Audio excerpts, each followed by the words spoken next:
Muchas, muchas gracias, doctor. Camacho, sí me escuchan, ¿verdad? Perfecto y claro, doctor. Excelente. Le agradezco nuevamente la oportunidad de poder estar en este foro. Agradezco nuevamente también a las personas que están conectadas en directa plataforma, que es la de Zoom, y también por live, que nos están viendo, y eventualmente los que nos verán también una vez que se quede grabada ya esta plática. Y bueno, pues sin más preámbulo, vamos a comenzar el tema de hoy, que es delincuencia organizada. Fíjense que este tema de delincuencia organizada, sí puedo traerles un poco de ejemplos en la práctica, porque en su momento fui, bueno, basta decirlo porque tiene que ver con el tema. Estuve como fiscal federal en delincuencia organizada durante 5 años, más o menos aproximadamente, cuando iniciaba incluso la propia unidad correspondiente. Después fue su procuraduría. Después ya me pasé al Poder Judicial y estuve un ratito, digamos que conociendo también un poco de delincuencia organizada en la Ciudad de México, y como secretario, pero después ya como juez estuve pues 6 años prácticamente en esta materia, o en un centro que tiene esta materia o que conoce esta materia. Entonces, prácticamente son, ¿qué les puedo decir? Unos 15 años aproximadamente manejando este tema en particular. Y bueno, habrá cosas que podré decir en el ámbito académico, otras son de seguridad nacional, no podría profundizar en ello, más que digamos que lo que puede ser académicamente tocado, podemos platicarlo el día de hoy. Pero, claro, algunas cuestiones un poco más de fondo no se pueden manejar en este tipo de foros por razones evidentes. Pero bueno, vamos a ver primeramente esta figura de delincuencia organizada, que nace precisamente porque en su momento había cárteles ya realmente los cárteles de narcóticos llevan mucho tiempo en México, desde prácticamente principios del siglo XX, solamente que eran grupos pequeños. Estos grupos pequeños se dedicaban realmente a llevar droga, a trasladar droga a Estados Unidos, con la finalidad precisamente de vender en Estados Unidos. Estados Unidos siempre ha sido un país muy vigilado. Incluso desde el siglo XX ha tenido un régimen de vigilancia interna muy importante, desde que incluso las agencias como la DEA, bueno, FBI, la ATF o ATF, la IRS, la ICE, se crearon. Es un país muy vigilado. Entonces era muy complicado generar o producir droga dentro del propio país. Generalmente era más fácil poder transportarla para que los consumidores, que allá son muchas personas, desde luego mucho más que en otros países, tuvieran solamente ya el producto terminado. Y sobre todo que por razones geográficas no podría darse, por ejemplo, la cocaína en Estados Unidos. Se requiere un ambiente de mucho calor y mucha humedad que no hay en Estados Unidos, por ejemplo.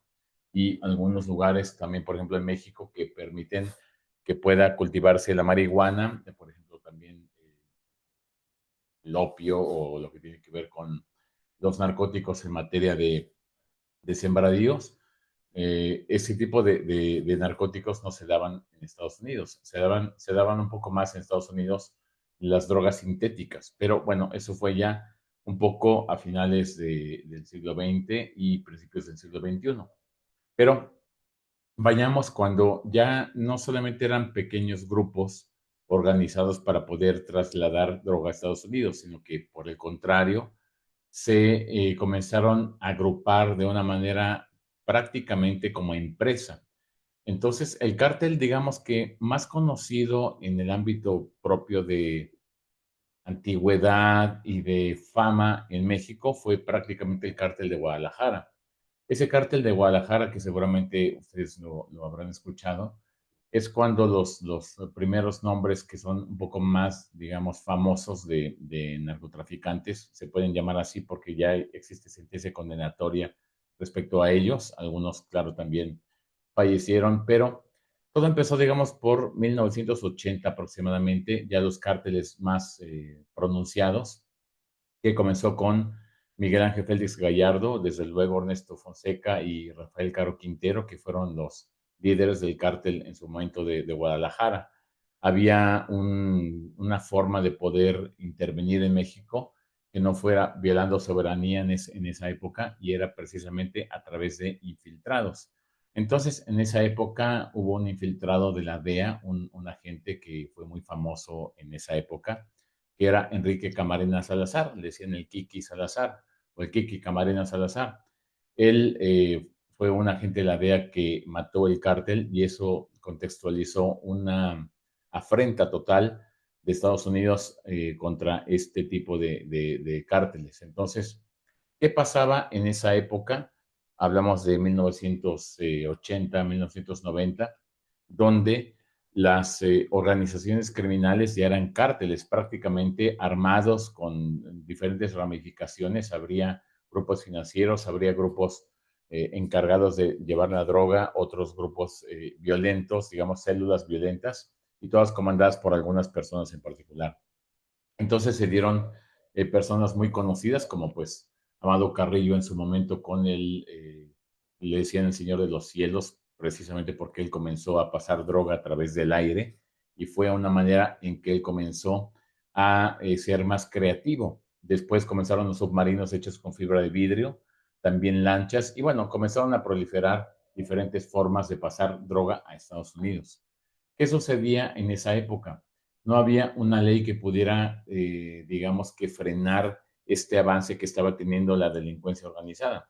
El delito más o menos parecido era asociación delictuosa, donde solamente por agruparse para cometer ciertos delitos se imponía una pena, pero la pena era muy baja, y también la forma de poder investigar este tipo de cárteles era muy pobre, porque el Código Federal de Procedimientos Penales que en la época estaba vigente, y el Código Penal Federal, eran insuficientes para poder contrarrestar lo que venía, que era precisamente grupos organizados que prácticamente estaban atentando contra el Estado mexicano, y era muy complicado poder frenarlos.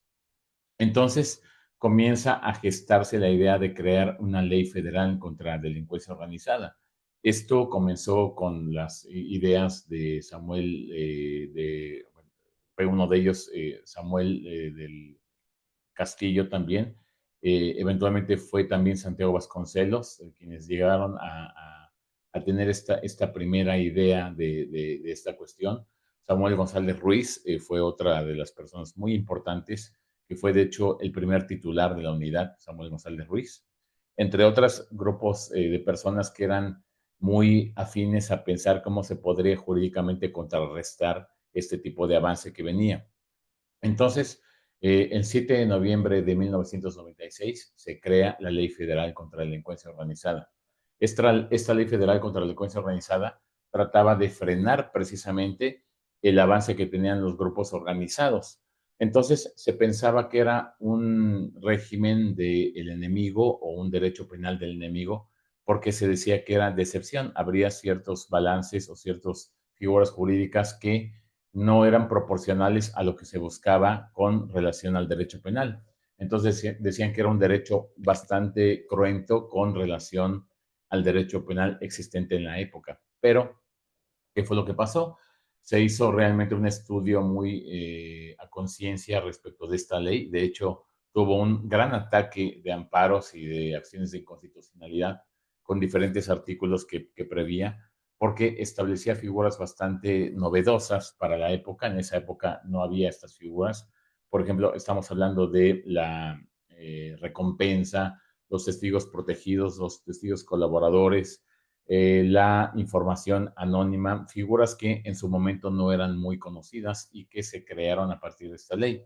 Entonces, ¿qué era lo que pasaba? Se tenía que traer a colación un, digamos, tipo penal para poder establecer una consecuencia solamente con el hecho de organizarse. Y entonces se estableció el tipo penal que establece el artículo 2 de la Ley Federal contra la Delincuencia Organizada. Este artículo en particular establecía que con el hecho de que se organicen tres o más personas de manera reiterada y también permanente para cometer ciertos delitos, se establecía por ese solo hecho una sanción, es decir, era un delito de resultado cortado o anticipado, es decir, yo cometo una conducta que es organizarme, y aunque no se dé la segunda, ya se me va a punir o a sancionar con el hecho de que exista la primera conducta. Pero entonces, ¿qué era lo que pasaba en esa época? Sí, sí, sí retomo esta cuestión porque este aspecto sí lo viví yo de manera directa. En su momento empezó porque la ley federal establecía un tipo de fiscal especial, un fiscal que tenía en su momento, o el legislador pensó que debería tener en su momento un tipo como de unidad, querían hacerlo muy parecido a una, por ejemplo, una DEA, un FBI, una ATF, una IRS. Querían hacer como tipo de agencia. Entonces establecieron una unidad. Se llamaba primeramente, la primera que se creó en su momento, ahí precisamente en 1997, fue la UCDO, se llamaba Unidad contra la Delincuencia Organizada. Su primer titular fue Samuel González Ruiz, y eran prácticamente 30 agentes del Ministerio Público para todo el país, y tenía una policía en especial que estaba asignada a esa UCDO. Después comenzó a cambiar el nombre y después de aproximadamente un año, ya en 1998-99, cambió su nombre a UEDO, era Unidad Especializada en Delincuencia Organizada. Ya eran como 35 agentes del Ministerio Público, muy pocos para esta cuestión de contrarrestar a la delincuencia organizada, porque era realmente 30 agentes del Ministerio Público para todo el país, porque la competencia era nacional. Entonces, ¿qué fue lo que funcionó para efectos de contrarrestar a la delincuencia organizada en la época? Generalmente la fiscalía, cuando estaba centralizada en algún estado, por ejemplo, no sé, que estuviera en Durango, en San Luis Potosí, en Tijuana, que estuviera en Veracruz, donde estuviera, generalmente la fiscalía, por razones de su adscripción, era muy susceptible, con poca gente también, a ser controlada por un cártel. Entonces, era muy difícil para la fiscalía en el organismo o la figura descentralizada que son los estados poder contrarrestar a un cártel. Funcionaba entonces que se creara una unidad que fuera a un lugar en particular, por ejemplo, llamemos Tijuana, que de la Ciudad de México viajara a Tijuana, hiciera los cateos correspondientes, los operativos respectivos, y después de ello regresar otra vez a Ciudad de México, no crear regionalismos. Eso funcionó mucho porque entonces prácticamente la unidad podía trabajar con el ejército, podía trabajar con la marina, podía trabajar con cualquier tipo de fuerza armada que pudiera, desde luego, ser auxiliar indirecto o directo del Ministerio Público.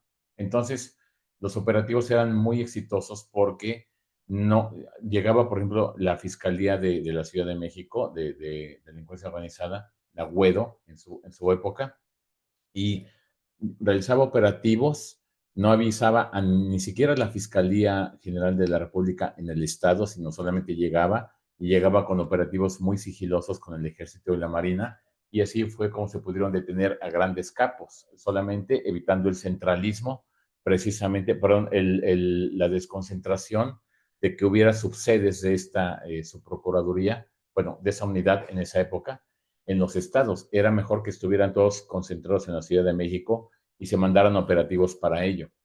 Pero entonces, desde luego, fue en su momento muy complicado porque éramos, recuerdo, 30 agentes del Ministerio Público y era muy cansado el trabajo. Realmente era un trabajo de 24 horas de los 365 días del año.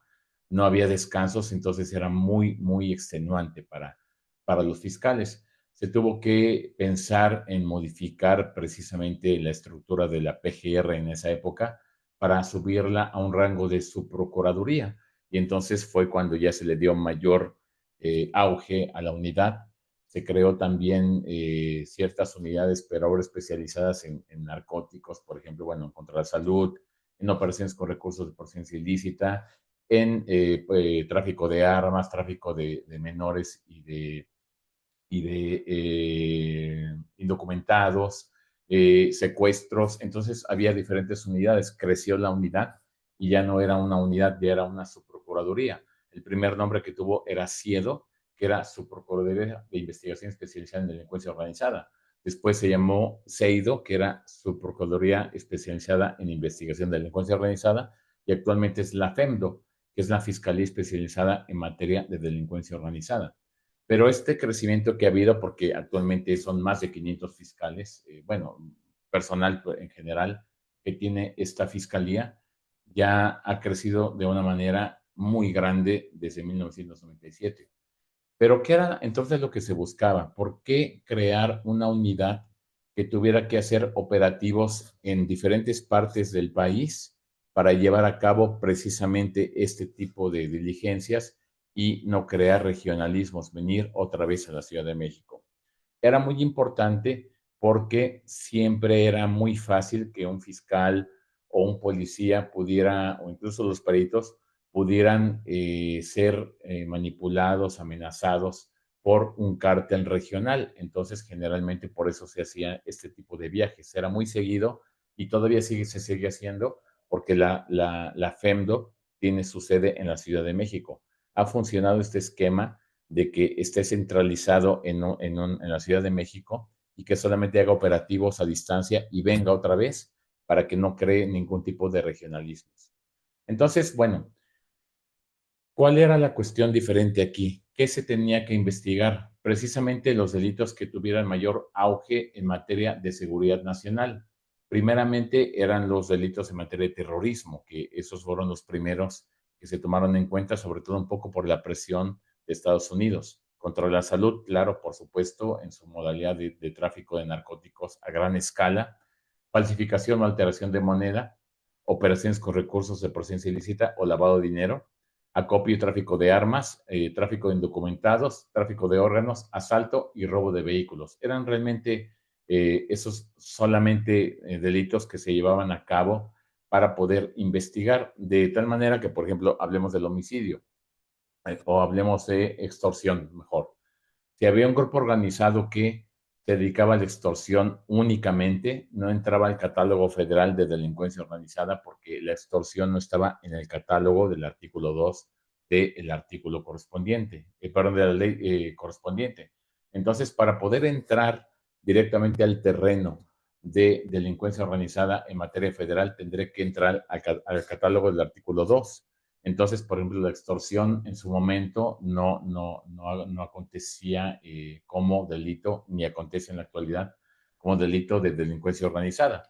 Fue entonces que comenzaron a darse diferentes avances en materia de contrarrestar este tipo de delitos. Se creaban operativos, como les digo, de una manera muy efectiva, porque la Fiscalía llegaba acompañada del Ejército o de la Marina para poder llevar a cabo operativos, o de su Policía Federal Ministerial adscrita a la propia unidad.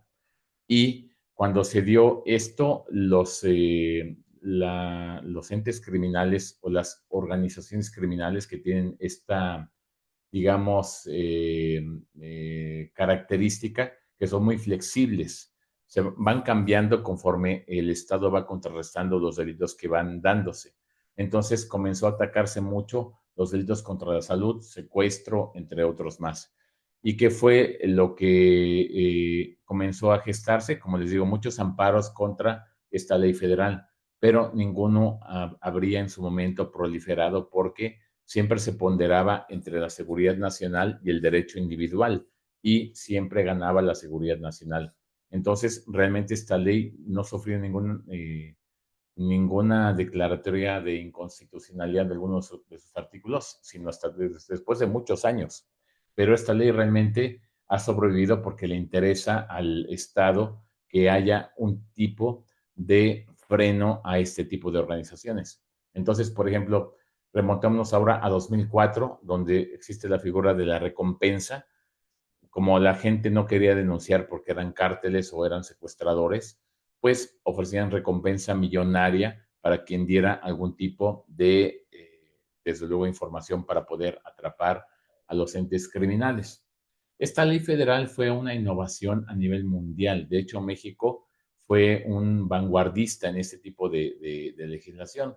Tan es así que pero en 3 años después, esto es en 2000, se gestó en Palermo la Convención de Palermo, que le dicen así, que es la Convención contra la delincuencia organizada transnacional, la que afectaba a diferentes naciones. Entonces, este tipo de comisión de Palermo se creó ex profeso para poder combatir a nivel mundial la delincuencia organizada. Pero entonces en México comenzó a darse un auge bastante importante. Cuando los entes criminales se dan cuenta que están siendo atacados o combatidos en lo que se dedican, como les digo, son flexibles. Entonces vamos a remontarnos por ahí, por el 2007. En el 2007 había una gran, digamos, demanda de gente que pensaba que podía tener órganos de cualquier persona. Entonces comenzó el tráfico de órganos. La manera en que se hacía, que se puso de moda últimamente, pero ahora para robar, pero en su momento era para robar, pero órganos, las llamadas goteras. Las mujeres bonitas que iban a un bar y que seducían a los hombres pues muy accesibles caían en sus redes y entonces pues se iban con ellas al hotel. Cuando llegaban al hotel les daban de tomar algo y pues caían completamente narcotizados. Y cuando pues ya despertaban ya no tenían un riñón, en el mejor de los casos, en el peor ya no tenían un hígado, ni vida, claro, por supuesto, ni ningún tipo de órgano. Entonces comenzó a darse el tráfico de órganos, pero eran organizaciones porque en un primer momento era la gotera, la mujer que se encargaba de enganchar a la persona, pero llegaba un médico que extraía el órgano o los órganos del varón. Después llegaban personas que sabían manipular los órganos, los metían en congeladores y los llevaban y los transportaban y los llevaban a Europa, por ejemplo. Después, cuando se dio esta cuestión, comenzó un ataque muy frontal del Estado contra el tráfico de órganos. Entonces, eran vigilados prácticamente por ejemplo, los congeladores o las neveras que les dicen, o bueno, les dicen de muchas maneras, las hieleras también les llaman, porque ahí es donde aparentemente transportaban equipo médico, pero eran órganos en su momento y era muy complicado entonces en su momento revisarlos. Después comenzaron ya a revisar con rayos X, fue cuando comenzaron los rayos X en los aeropuertos para revisar que no tuvieran órganos las cajas que llevan a otros países. Y bueno, comenzó a darse este tipo de proliferación y no ha, digamos, tenido mucho auge porque se dieron cuenta que los cuerpos humanos rechazan los órganos que no tienen algún tipo de, digamos, compatibilidad. Entonces, cuando eran incompatibles, el ser humano que recibía ese órgano traficado, pues a veces moría, ¿no? O rechazaba el propio órgano y lo ponía en peligro su vida. Pero dirán que actualmente ese tipo de delitos casi no se dan. De hecho, se dan mucho, pero ahora es consensuado. Ahora lo que sucede es que es un delito oculto, porque la gente que no tiene dinero, pues consigue los contactos suficientes para poder vender, por ejemplo, un riñón. Entonces, venden un riñón para poder tener dinero para comer o para poder tener dinero para lo que ellos quieran y se da de manera consensuada. Ahora ya las personas donan órganos a los que requieren en otro lado, que tienen acceso a las listas de los que son o están esperando un órgano. Ellos lo que hacen es acudir directamente con la persona que lo requiere y les dice, aquí estoy, requieren algo que con lo que yo pueda vivir, por ejemplo, que es que me quiten un riñón y entonces se hacen los estudios y si es compatible, pues se vende el riñón y las personas lo hacen de esta manera. Ahora se hace de esta manera, ya no hay tráfico tal cual, pero es como se lleva a cabo este tipo de delitos.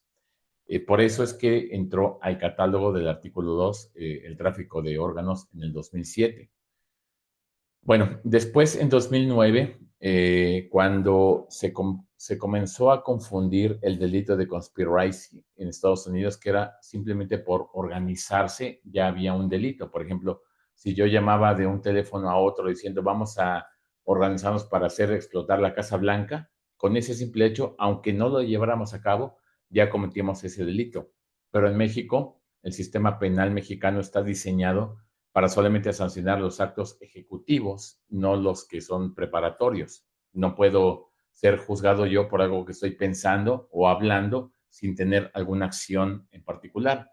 Entonces, en 2009 se reformó, y bueno, y también es importante mencionarlo, cuando se advierte una cuestión que puede peligrar para que la Suprema Corte declare inconstitucional algún tipo de figura jurídica. Se dio esto en el 2006.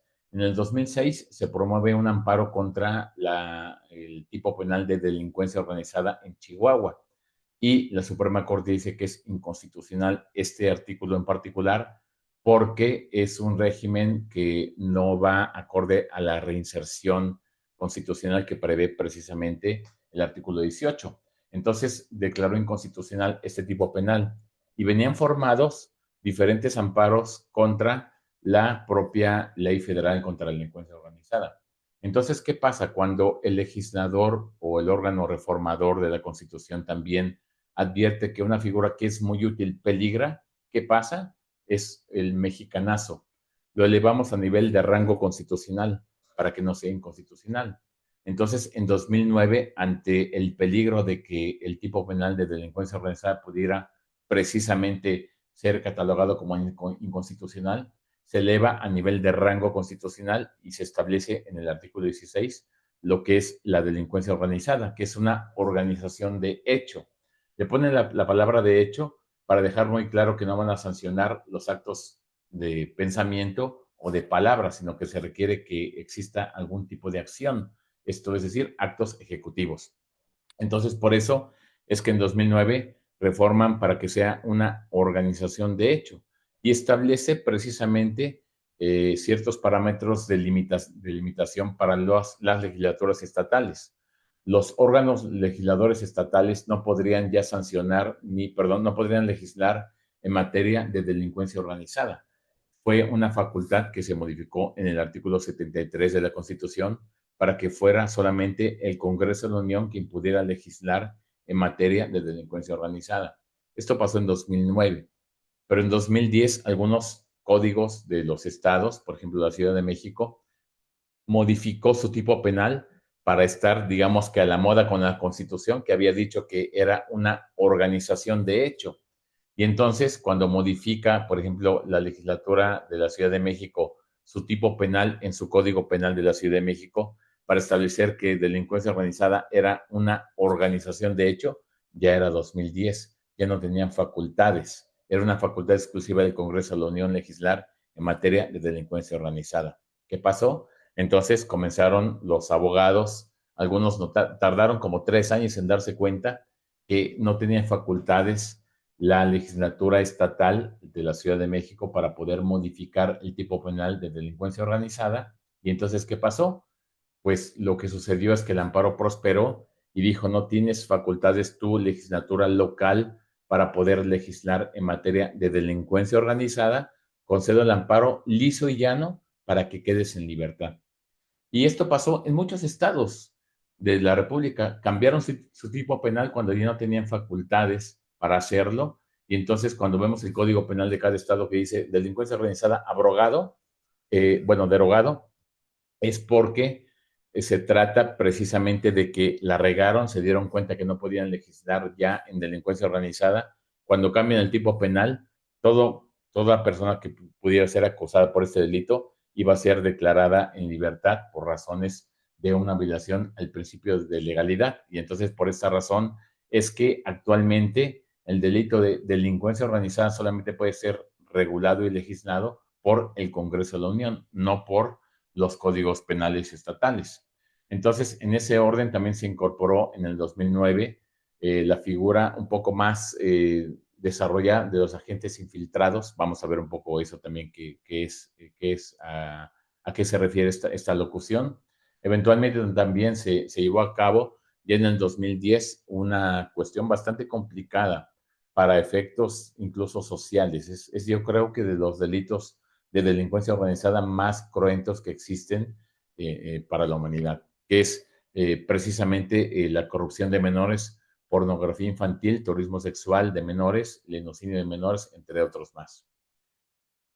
Cuando escuchamos pornografía infantil o corrupción de menores, quizás nos suene un tema bastante, a lo mejor hasta trillado, pero ¿qué pasa? ¿Qué sucede en la práctica?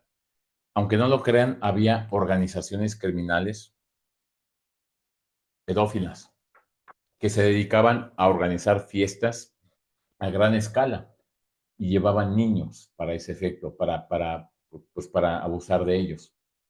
Pero lo peor de ello es que las organizaciones también tenían a personas que eran, por ejemplo, mamás.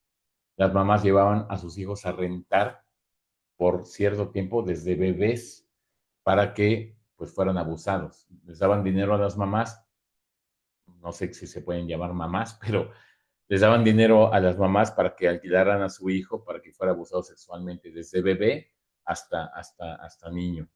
Entonces, este tipo de organizaciones era bastante complicado porque eventualmente eran fiestas muy privadas. Solamente a través de llevar a cabo el sistema de intervención de comunicaciones se pudo dar con este tipo de organizaciones y hubo grandes detenciones de personas que se dedicaban a esto. Entonces, son de los delitos más cruentos que existen en esta materia porque precisamente abusan de bebés. Bebés, estoy hablando de un mes, 2 meses de nacidos en adelante.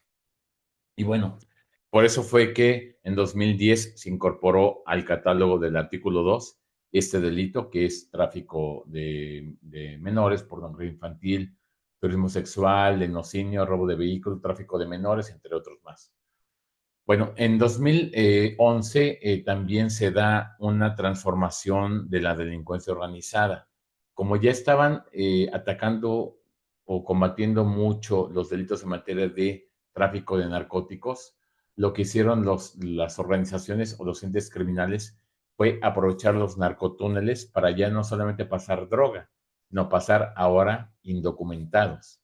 Entonces, en 2011 se incorpora el tráfico de indocumentados a la Ley Federal contra la Delincuencia Organizada. También después, un año después, ahora se da a la inversa. Ahora los hombres galanes, los hombres guapos, iban a las provincias un poco abandonadas o alejadas de las zonas urbanas a conquistar mujeres, pues muchachas bonitas que las enamoraban con la finalidad o con la promesa de que se iban a casar con ellas. Entonces hacían que se salieran de sus casas y las llevaban a diferentes lugares donde, pues una vez que estaban enamoradas las muchachas del hombre que pues era de una vida de lujo, con carro, con dinero y todo, se había enamorado de ella, pues se iban con el hombre, quien las llevaba a otro lugar y de ahí pues las secuestraban para llevarlas a otros países a prostituirse.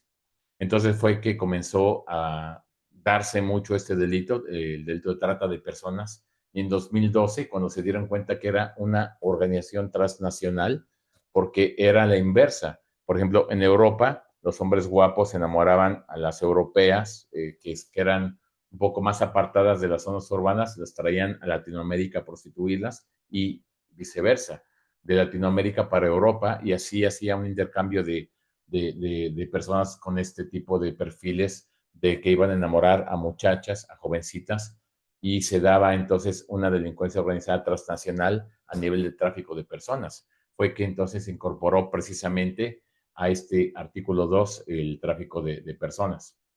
Después, en 2014 viene el financiamiento al terrorismo, terrorismo internacional, que eso fue un poco más por presión de Estados Unidos.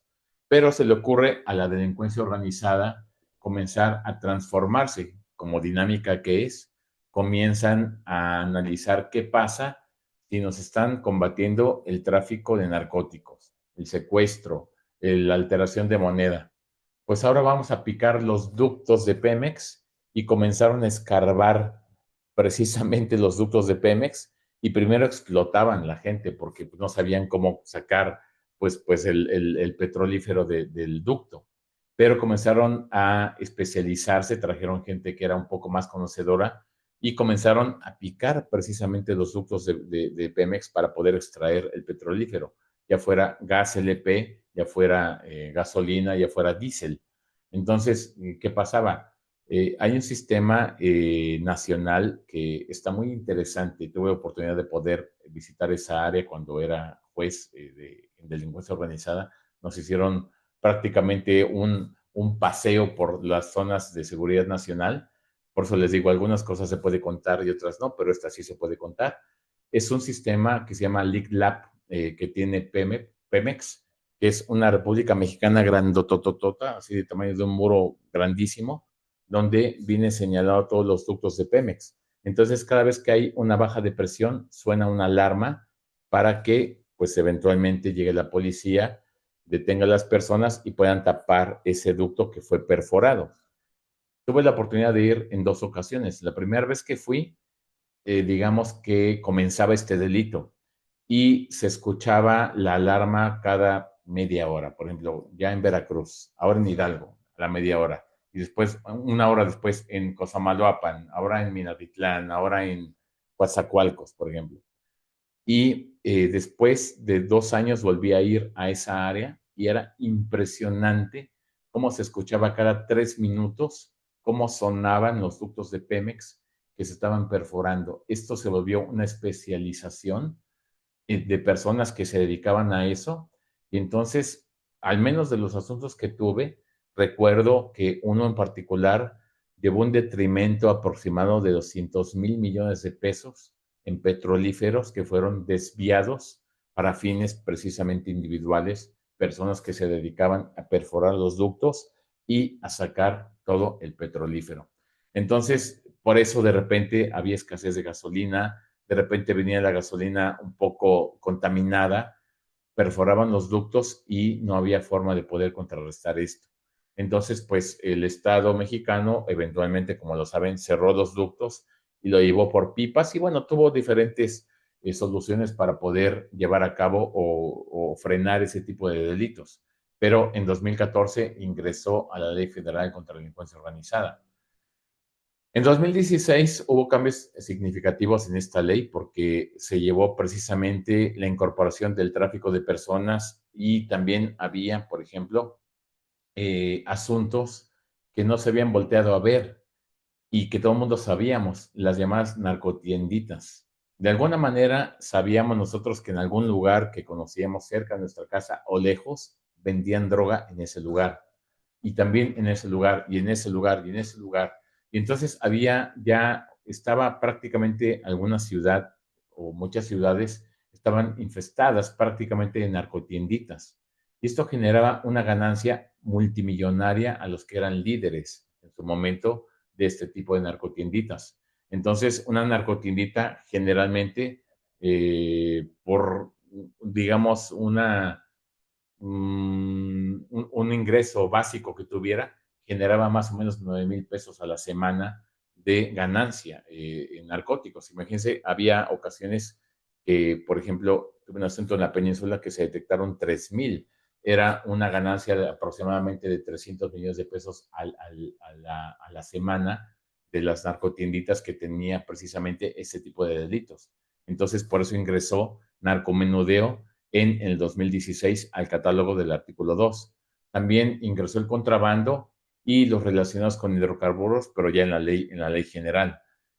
Asimismo, se incorporó un artículo 2 ter, que el artículo 2 ter es un tipo como de intervención de una persona que sin ser parte de la delincuencia organizada, yo facilito su comisión de los delitos en particular. Por ejemplo, soy un agente aduanal y sé que va a pasar un tráiler lleno de mercancía de contrabando o de droga.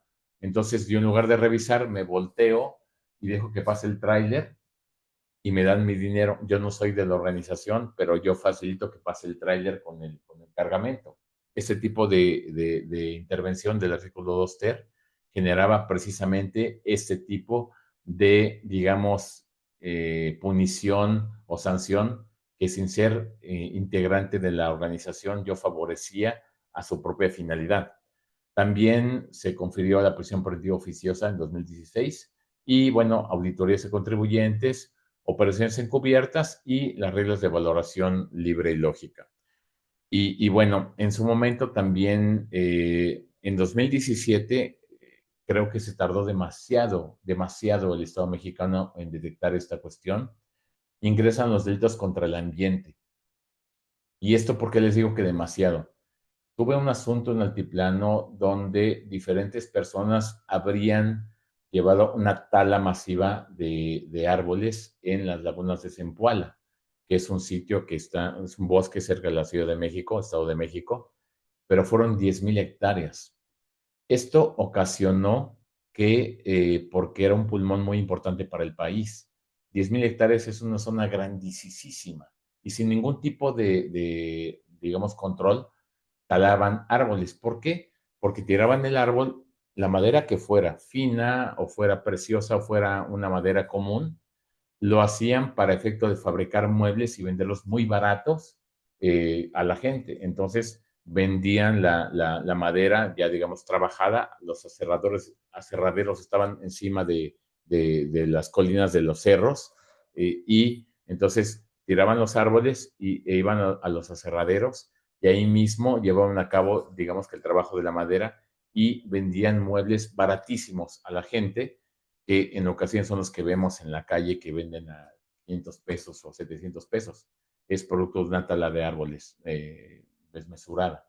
Pero ¿qué pasó? Esta tala, este caso en particular, porque era una organización aproximadamente de 300 personas, generó que subiera 1 grado la temperatura de todo el país, en razón de que los árboles lo que hacen es absorber el calor y generar, desde luego, a través de la fotosíntesis, que haya más oxígeno y atemperan el clima. Pero cuando hay una tala masiva, ya no hay nada que atempere la temperatura, bueno, que controle la temperatura que llega con los rayos del sol, porque ya no hay una fotosíntesis en una zona tan grande como son 10,000 hectáreas, y entonces se elevó 1 grado la temperatura del país.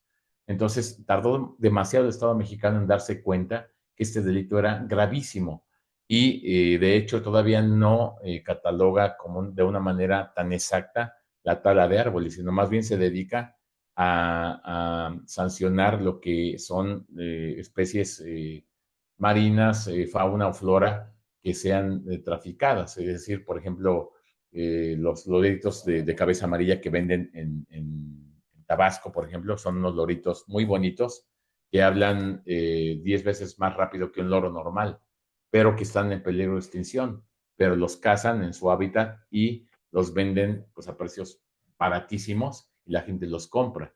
Entonces, este tipo de delitos sí están en el catálogo, pero la tala de árboles no está. La única manera de poder conjugar la tala de árboles con delincuencia organizada es a través precisamente de que los delitos en materia de tráfico de animales van vinculados generalmente con tala de árboles, porque talan un árbol, le quitan a un ave su hábitat y se la roban. Y generalmente las aves que tienen este hábitat apartado o en las colinas de los cerros, pues realmente son especies raras o en peligro de extinción. Entonces, este tipo de delitos tardó demasiado, está ya actualmente en el 2017 a la fecha en el catálogo de delincuencia organizada, pero es bastante complicado porque tardó demasiado en llevar a cabo este tipo de incorporación.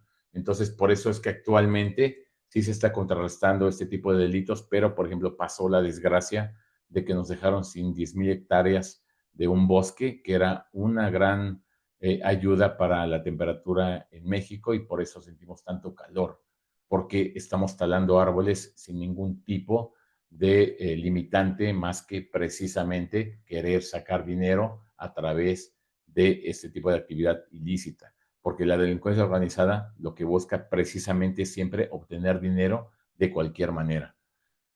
Entonces, bueno, en la actualidad podríamos hablar que hay diferentes delitos ya, digámoslo así, que son prácticamente, creo que son 17, y déjenme los pongo aquí para que podamos verlos, los artículos que son materia de delincuencia organizada en la actualidad. Y tendremos entonces el terrorismo, desde luego, financiamiento del terrorismo y terrorismo internacional.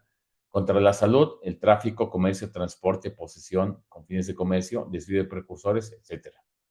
Falsificación y alteración de moneda. Estos delitos también son bien complicados porque aunque no lo crean, se da de una manera ya profesional.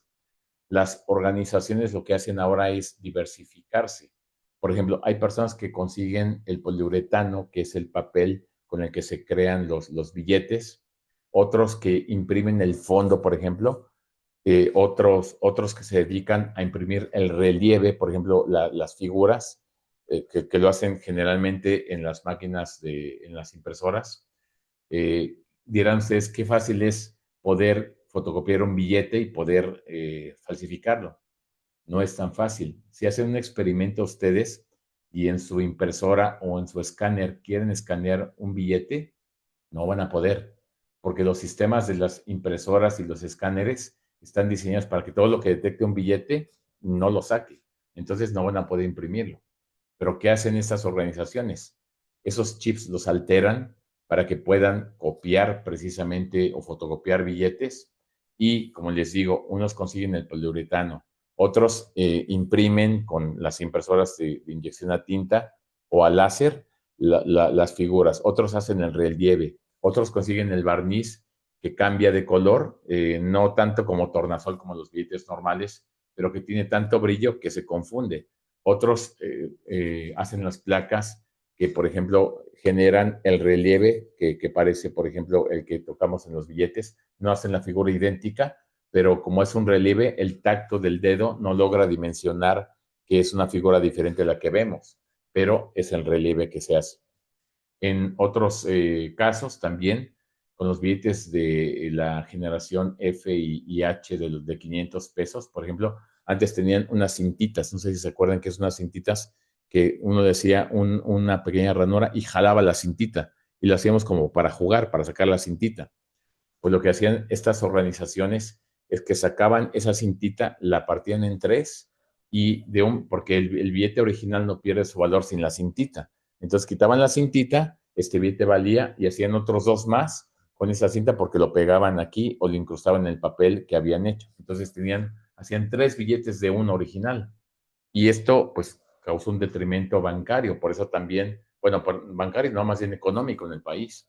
Porque el Banco de México reportó que en los últimos 3 años hubo una proliferación de billetes falsos de 500 y de 1,000 pesos. Y tuvo que generar que México tuviera que tener, porque así como México tenía unos excelentes falsificadores, también tenía que ir el Banco de México a la par de ellos o un paso adelante. Entonces, actualmente, si toman un billete, el que ustedes quieran, la cintita ya no se puede sacar.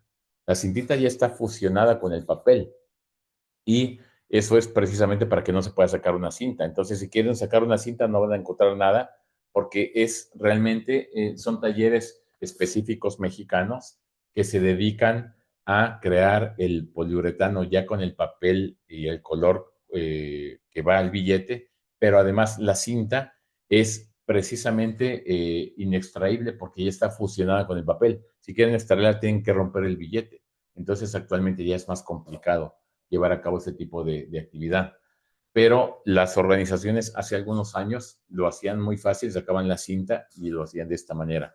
Cada vez el Banco de México va teniendo mayor avance para poder contrarrestar este tipo de delitos que son, como les digo, en materia de falsificación o alteración de moneda. Y dijo el Banco de México que hubo un detrimento de millones de pesos, sobre todo en la Ciudad de México, que era donde se llevaba a cabo ese tipo de talleres. Se detectaron lugares como en Iztacalco, por ejemplo, en Iztapalapa, de talleres que se dedicaban a esto y llevaban a cabo su dispersión. ¿Qué era lo que hacían? Los vendían. Por ejemplo, un billete de 500 pesos lo vendían en 300 pesos o en 200 pesos. Un billete de 1,000 lo vendían, por ejemplo, en 500 pesos. O bien contrataban gente indigente que les decían, toma, lleva y comparte lo que tú quieras y traen en mi cambio, siempre y cuando no te pases de la mitad. Pagaban con el billete falso y entonces las personas indigentes recibían dinero real que le daban a la persona y así se generaba una riqueza, digamos, ilegal. Había personas indigentes, desgraciadamente, que se dedicaban a eso, que no tenían otra cosa más que subsistencia más que de esa manera y las contrataban para que pagaran con billetes falsos en los tianguis o en lugares que son de mayor afluencia peatonal, que la vida es muy rápida. Entonces pagaban con esos billetes y engañaban a la gente. Pero bueno, actualmente también el Estado mexicano está contrarrestando eso. Como les digo, si ven los billetes actuales, ya no hay ninguna cintita que se pueda sacar, ya eso ya quedó arcaico, ya es del pasado. Entonces, por ejemplo, falsificación o alteración de moneda, que es lo que lo dijimos hace un momento del delito correspondiente, operaciones con recursos de procedencia ilícita. Estos delitos son bien complicados porque ahora ya se ocupa el erario público. Por ejemplo, se establece con los vínculos de los servidores públicos que están legitimados para poder firmar contratos públicos, se firma un contrato público con una empresa fantasma. Entonces, la empresa fantasma lo que hace es como que medio justificar, porque cualquier partida que es, digamos, utilizada en cualquier recurso público que es utilizado, tiene que entrar a una fiscalización. La Auditoría Superior de la Federación hace ese tipo de fiscalización. Entonces, por ejemplo, lo que hacían era a veces sacar copias o fotografías, por ejemplo, no sé, de pantallas o de cosas que habían comprado, de carros que habían comprado, solamente le cambiaban el color, manejaban Photoshop y sacaban de un mismo carro, por ejemplo, que se debía justificar, sacaban, por ejemplo, 50 fotos del mismo carro. Y a lo mejor, por ejemplo, no sé, de pantallas que iban a comprar, compraban 3 pantallas y sacaban 1000 fotos para justificar las miles de pantallas que no compraron. Entonces, este tipo de cosas generaron desvío de recursos públicos, de nuestro dinero, para personas en particular. Y las personas en particular, que era una empresa fantasma, los dispersaba en 100 empresas fantasmas más, y estas más en personas físicas que iban al cajero a sacar el dinero y les entregaban a cambio de una comisión a las personas cuando iban al cajero a sacar el dinero. Entonces, son montos multimillonarios, multimillonarios. Les estoy hablando de, al menos los casos que tuve, cerca de 25,000 millones de pesos, que son de nosotros, los mexicanos, y que se difundieron en empresas fantasmas y en personas físicas que fueron a cobrar ese dinero. Bueno, los llamados delitos en materia de derechos de autor, esto es la piratería. En su momento, los que son más jóvenes no saben de qué estamos hablando, pero antes los CDs MP3 se podían pues, realmente ya copiar, se hacía una lista de 500 canciones con las mejores del momento, y en su momento no había plataformas como Spotify, como pues, no sé, iTunes, todo ese tipo de plataformas, no había. Entonces se generaban CDs con las canciones en MP3 y ahí es que se compraba. Eso era muy usual y muy concurrente en el país. Actualmente, pues ya por razones de que se transformó la plataforma, que ya hay acceso directo con YouTube, incluso puede ver hasta el video de manera gratuita, ya perdió auge. Pero ¿qué comenzó a tomar auge ahora? La piratería de ropa, por ejemplo, de bolsas de mujer que son muy caras. Ahora hay piratería de esos, los clones que les llaman, de trajes de hombres, por ejemplo, pues de marcas de renombre, hacen clones de una manera casi exacta a los originales. Ahora la piratería se transformó así, pero también está en la Ley Federal contra la Delincuencia Organizada como delito a perseguir de esta manera. Y bueno, está la copia y tráfico de armas. Saben que acopia 5 o más armas de uso exclusivo del ejército. Tráfico de armas, pues traerlas de Estados Unidos, por ejemplo. Tráfico de personas, que ya dijimos. Tráfico de órganos, también ya lo mencionamos. Narcomenudeo, también ya lo dijimos. Delitos sexuales, que es corrupción de menores, pornografía infantil, turismo sexual de menores. Asalto, que es en tramos carreteros despoblados o solitarios. Robo de vehículos, trata de personas en la ley general, secuestro en la ley general, contrabando y su equiparado. Y fíjense, aquí vamos a ver este punto en particular. ¿Por qué un catálogo de una ley de seguridad nacional, por llamarlo así, debe estar muy bien vigilado o debe estar muy bien, digámoslo así, controlado? Porque es un régimen que permite vigilancia electrónica, que permite simulación de informantes, que permite, por ejemplo, persecución pública.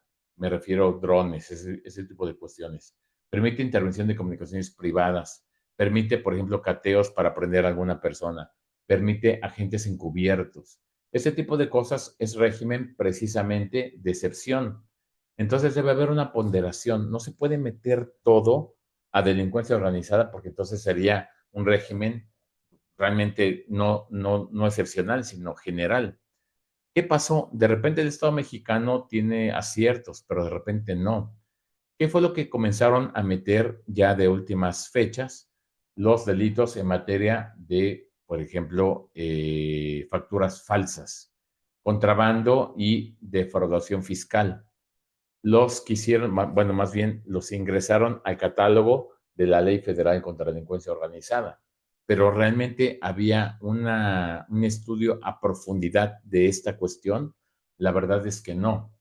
Imagínense un dron siguiendo ahí en Santo Domingo a los que hacen, no sé, por ejemplo, facturas falsas, ¿no?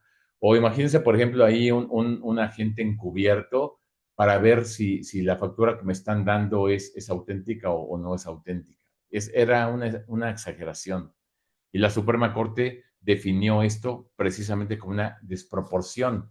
Entonces, por ejemplo, estos delitos que ahorita voy a poner aquí, que es precisamente contrabando y su equiparable, fue declarada inconstitucional este delito por la acción de inconstitucionalidad 130-2019 y su acumulada 136, porque se dijo que era una desproporción. No podría haber un contrabando, por ejemplo, en delincuencia organizada, porque no era proporcional a un régimen de excepción.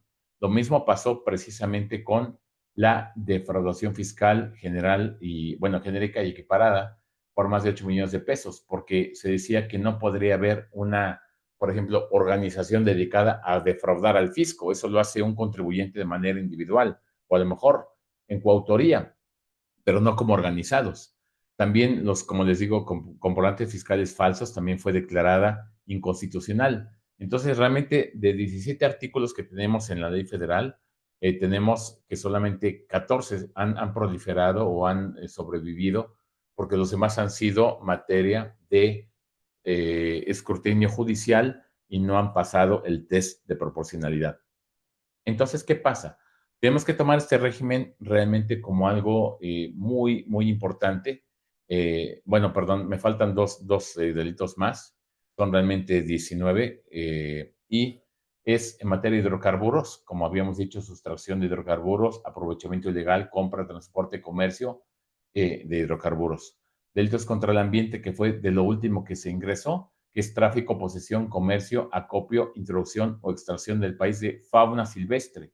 Entonces, como se dan cuenta, no tiene que ver la tala de árboles aún, pero lo que se está haciendo un estudio es si entra el tráfico precisamente también de flora, que debe ser así porque se dieron cuenta del gran desacierto que se tuvo al contemplarlos hasta el final los delitos en materia de tráfico bueno, de especies marinas o de ecosistema, contra el ecosistema. Por ejemplo, los que son de la península saben que en la península hay una especie que se llama pepino de mar. Pepino de mar es aquel que pues, limpia el mar, le da el color turquesa al mar Caribe, entre otras algas que también lo hacen así, pero lo que hace es limpiar el mar. Entonces, los orientales que son muy exóticos creen que ese pepino de mar es muy bueno para la piel, que una vez que lo hierven genera un aceite que si se pone en la piel rejuvenecen. Entonces comenzaron a extraer, a pescar este animal marino y se lo llevan a Hong Kong. ¿Y qué pasó? Pues realmente hubo pusieron en peligro de extinción este animalito y esto generó precisamente que se tuviera que ingresar al catálogo de delincuencia organizada. Y bueno, pues en ese devenir, entonces, hay figuras que, fíjense, que requieren orden judicial y por qué precisamente se da un avance en materia de delincuencia organizada. ¿Qué figuras contempla especiales? ¿Qué son, digamos, las locuciones importantes o figuras jurídicas importantes que se dan en materia de delincuencia organizada? Primeramente, hay figuras que requieren orden judicial. El cateo, con la peculiaridad de que el Ministerio Público puede pedir solamente el cateo para prender a alguien. Y esto se da precisamente porque la persona que está en un lugar no está cometiendo un delito, sino que solamente quieren ingresar para prenderlo.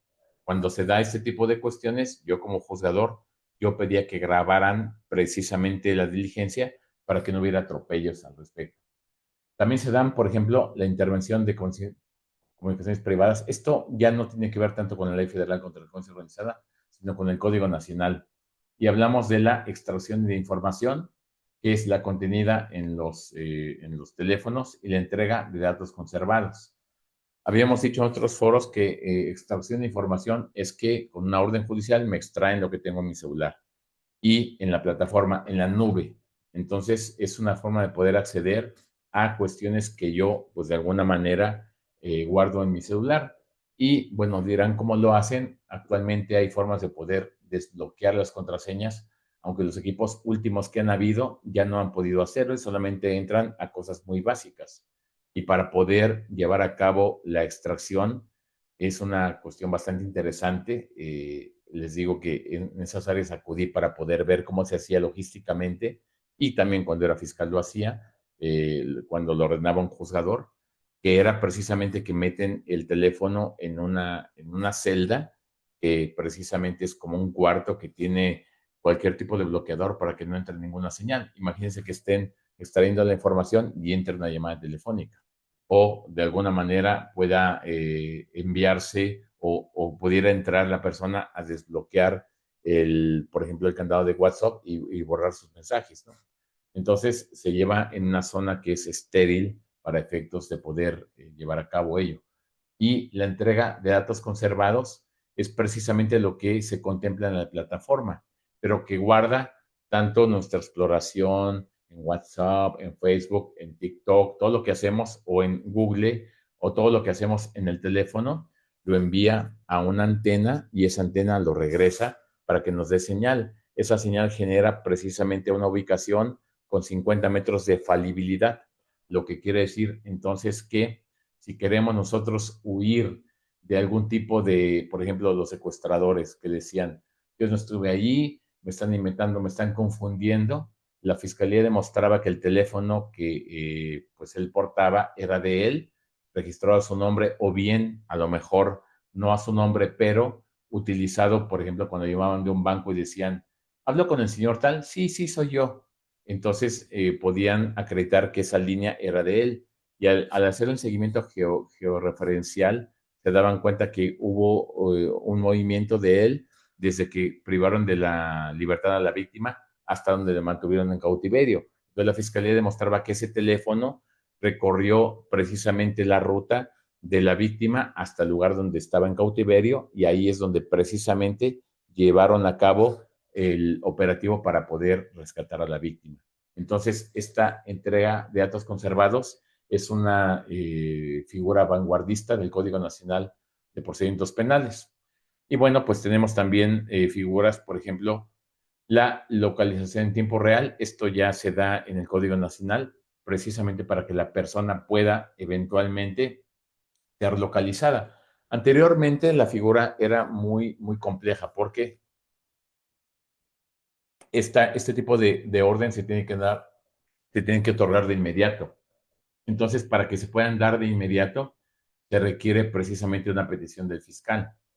Anteriormente, la fiscalía pedía este tipo de órdenes precisamente porque lo que quería era localizar a la víctima en tiempo real.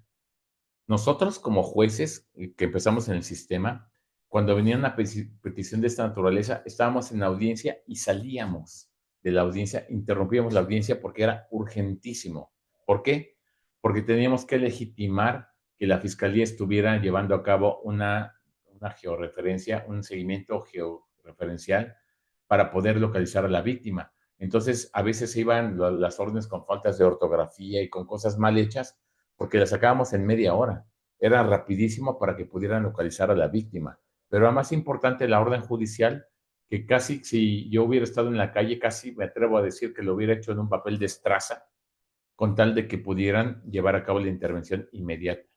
Pero afortunadamente el código cambió y entonces se da la figura de que ya lo puede ser el titular del Ministerio Público, el fiscal del Estado, el fiscal general de la República o el titular de la unidad correspondiente, lo puede hacer sin orden judicial y lo único que requiere es acudir ante el juez a que nosotros legitimemos que esa intervención que hizo sin nuestra orden fue legal. Entonces ratificamos esta georreferencia que hizo el fiscal de inmediato y nosotros legitimamos precisamente la actuación ministerial. Si no fue legal, pues no la vamos a ratificar y va a ser una prueba ilícita.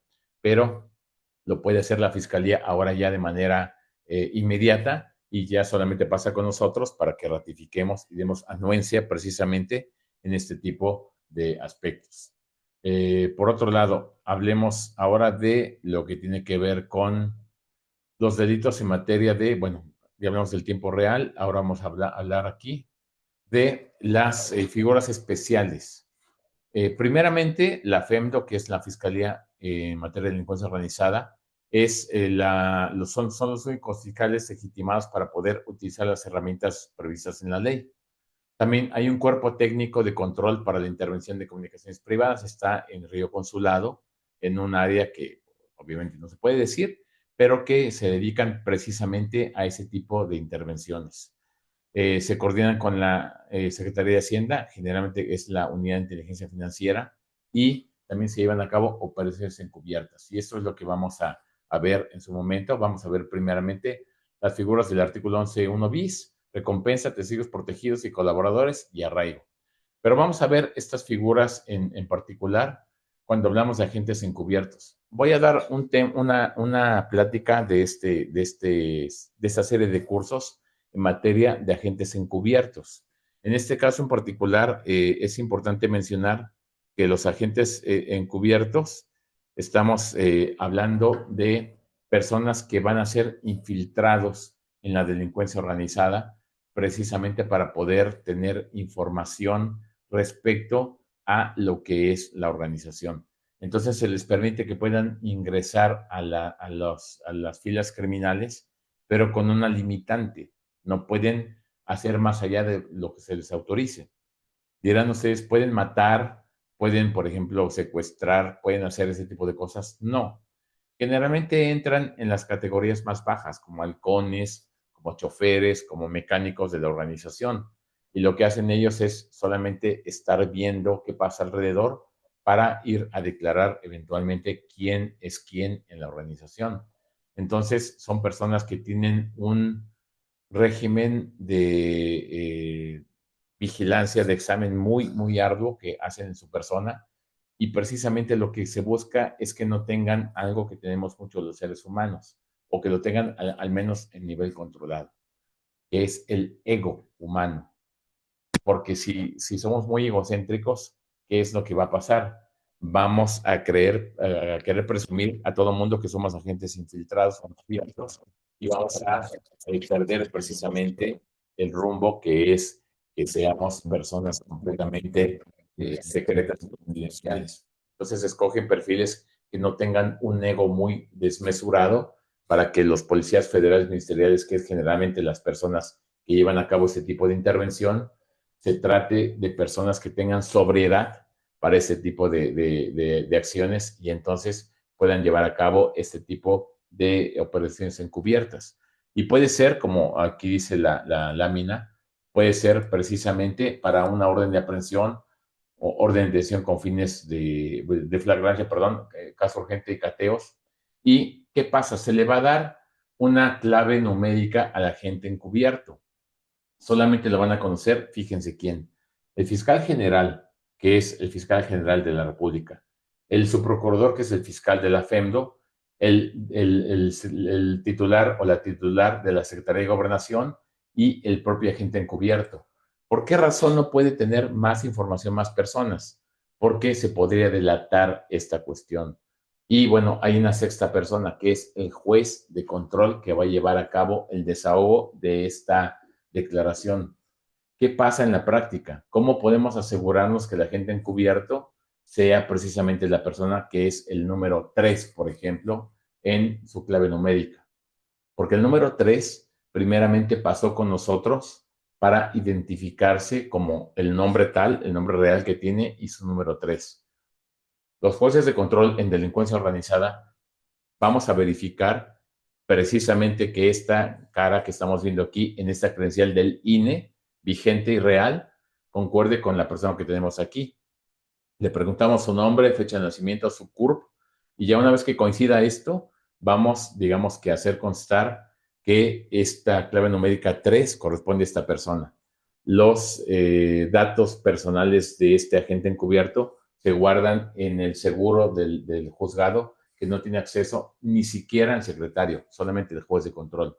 Entonces, cuando uno vuelve a la audiencia, dice, me acabo de asegurar que el número 3 tiene una identidad humana y es una persona ciudadana mexicana. Sin embargo, como lo pidió la fiscalía, vamos a reservar su nombre para que sea número 3.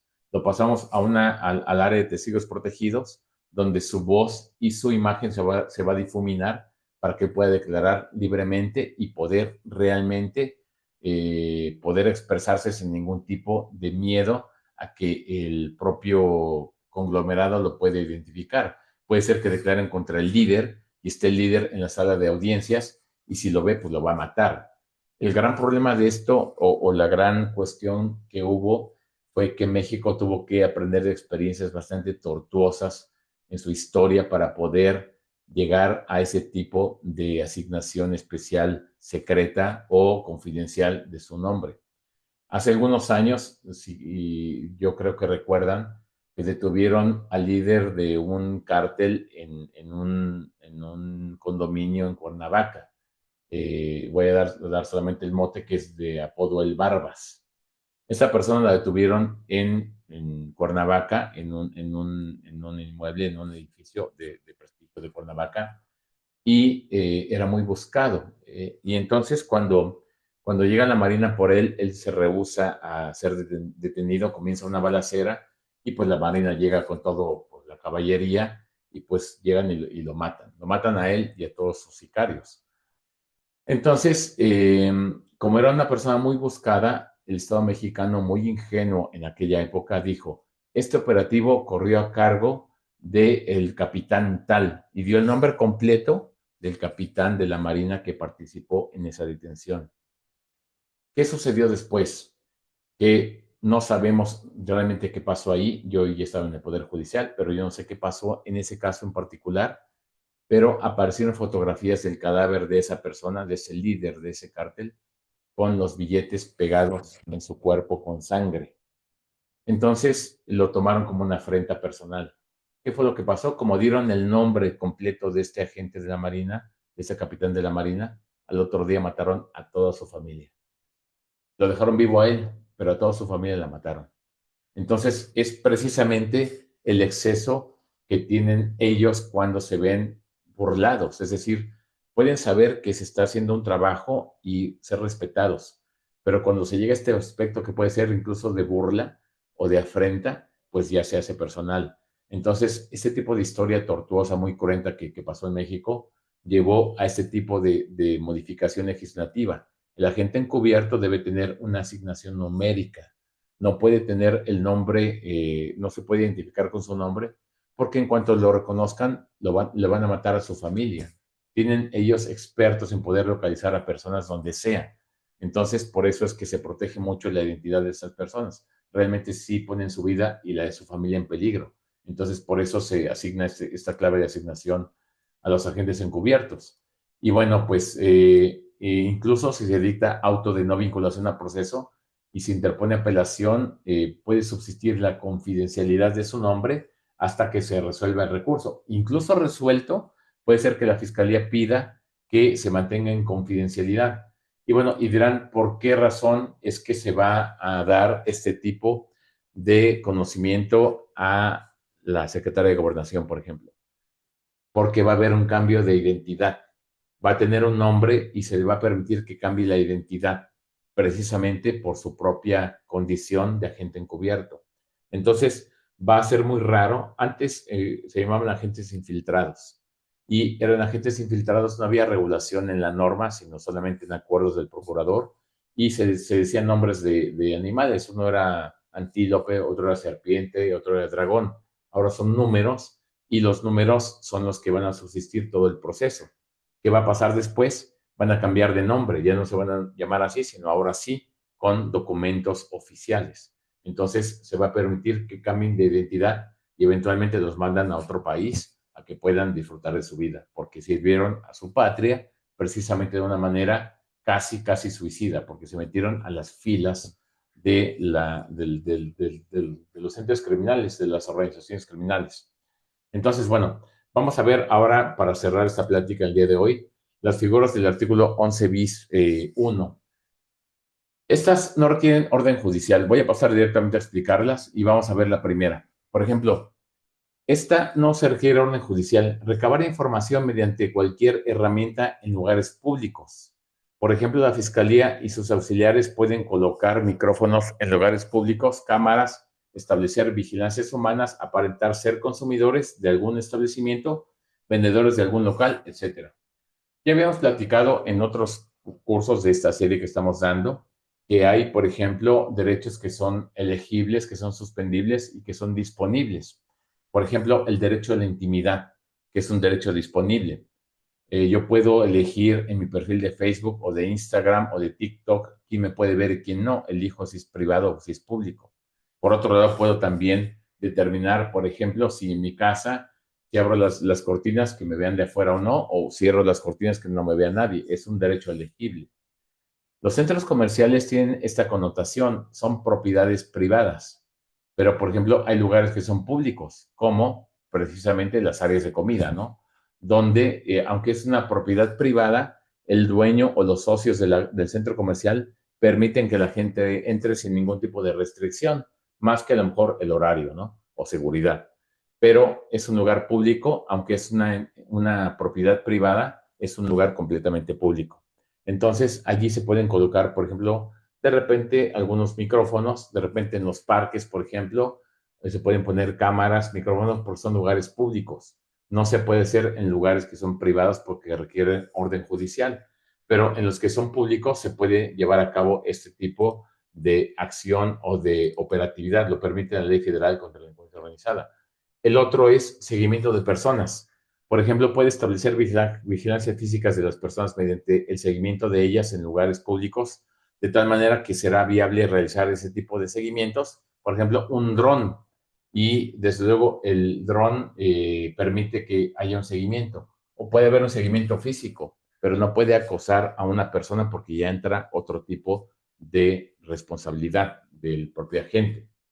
Entonces, actualmente el seguimiento de personas se da en drones que no alcanzamos a ver, ni siquiera con telescopio, porque son, ¿qué les puedo decir?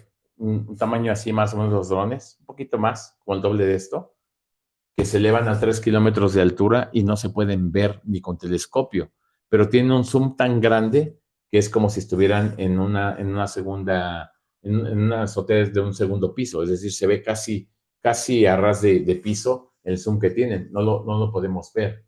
O también el seguimiento de personas en lugares públicos se da a través de las cámaras públicas en la actualidad, a través de C5, C4, se da el seguimiento de personas en lugares públicos. Entonces, eso lo permite la ley porque no se requiere orden judicial.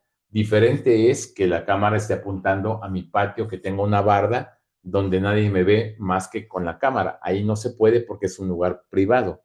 Entonces, los que son lugares públicos, sí es viable que se pueda llevar a cabo precisamente este tipo de seguimiento.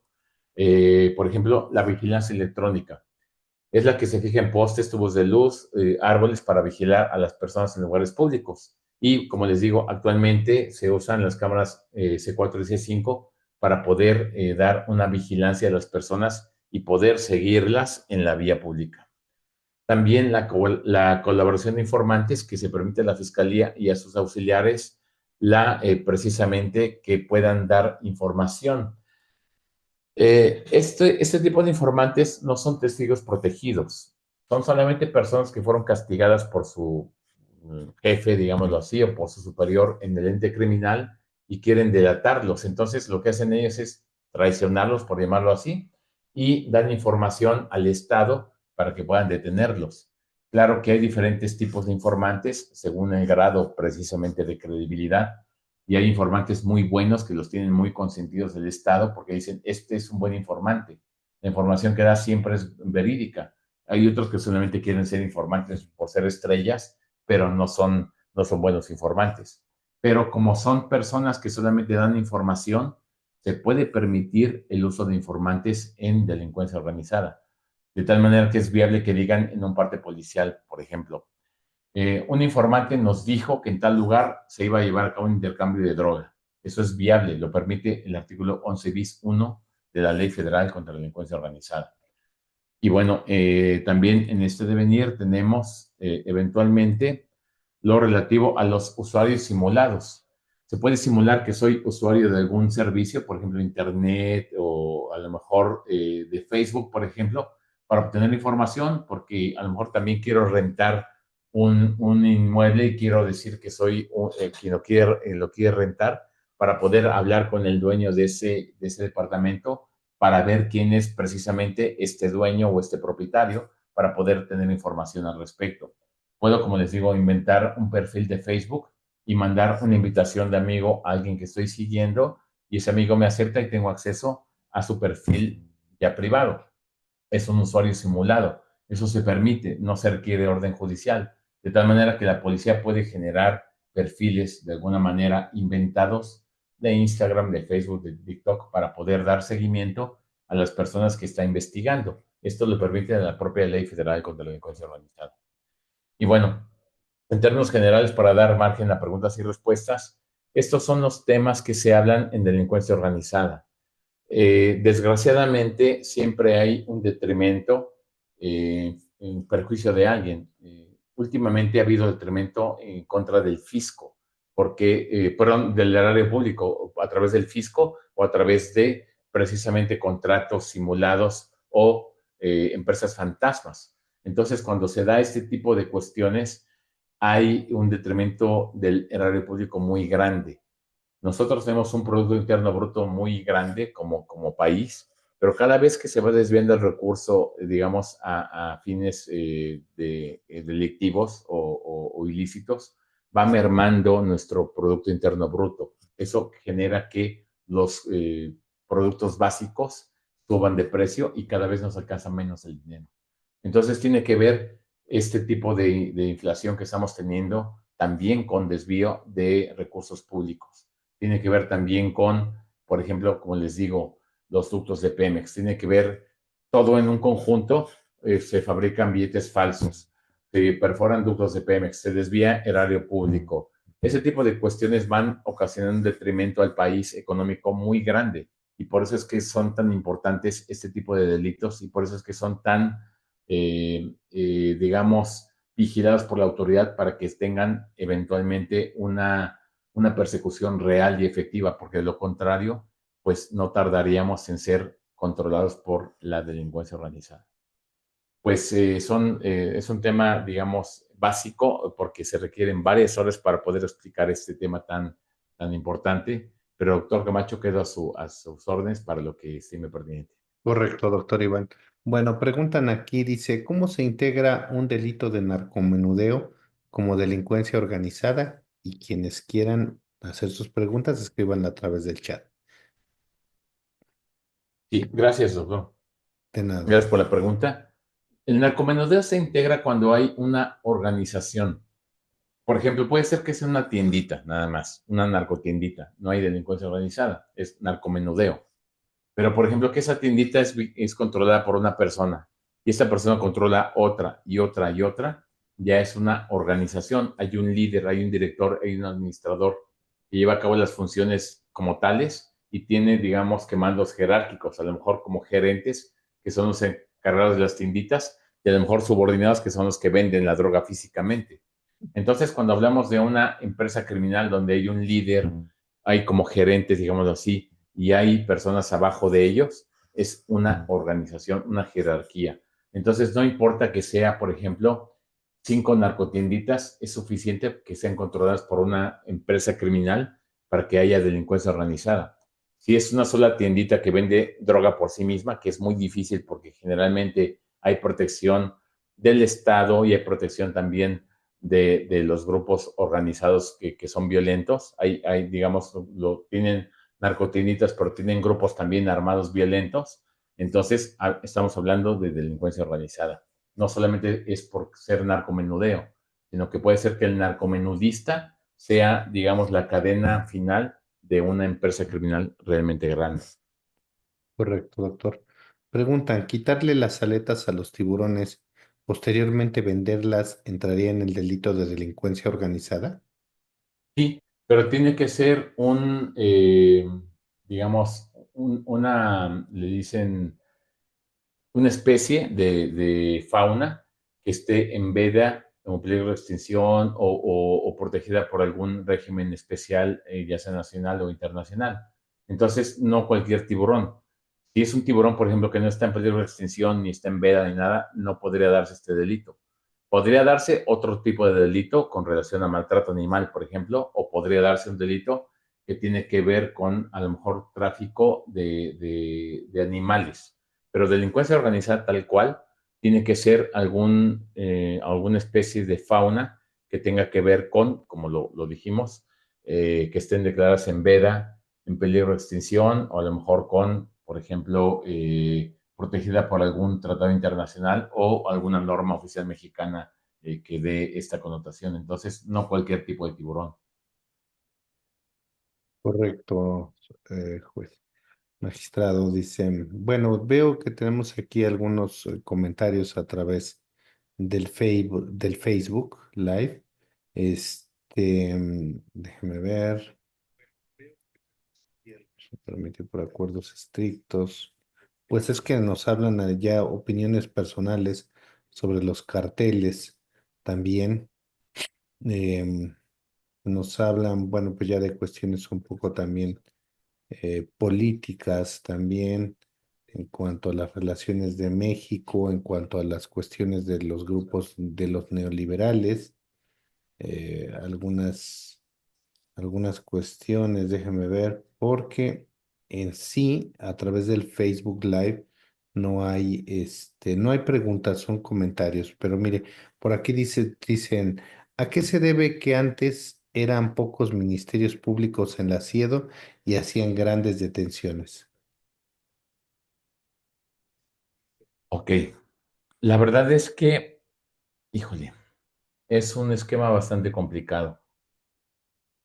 Yo creo que había un amor a la camiseta muy grande. No, no quiero decir que no lo haya ahorita, pero, por ejemplo, era un trabajo de 24 horas de estar todo el tiempo allí. Realmente era como para personas que no tenían una vida más que dedicarse a eso, ¿no?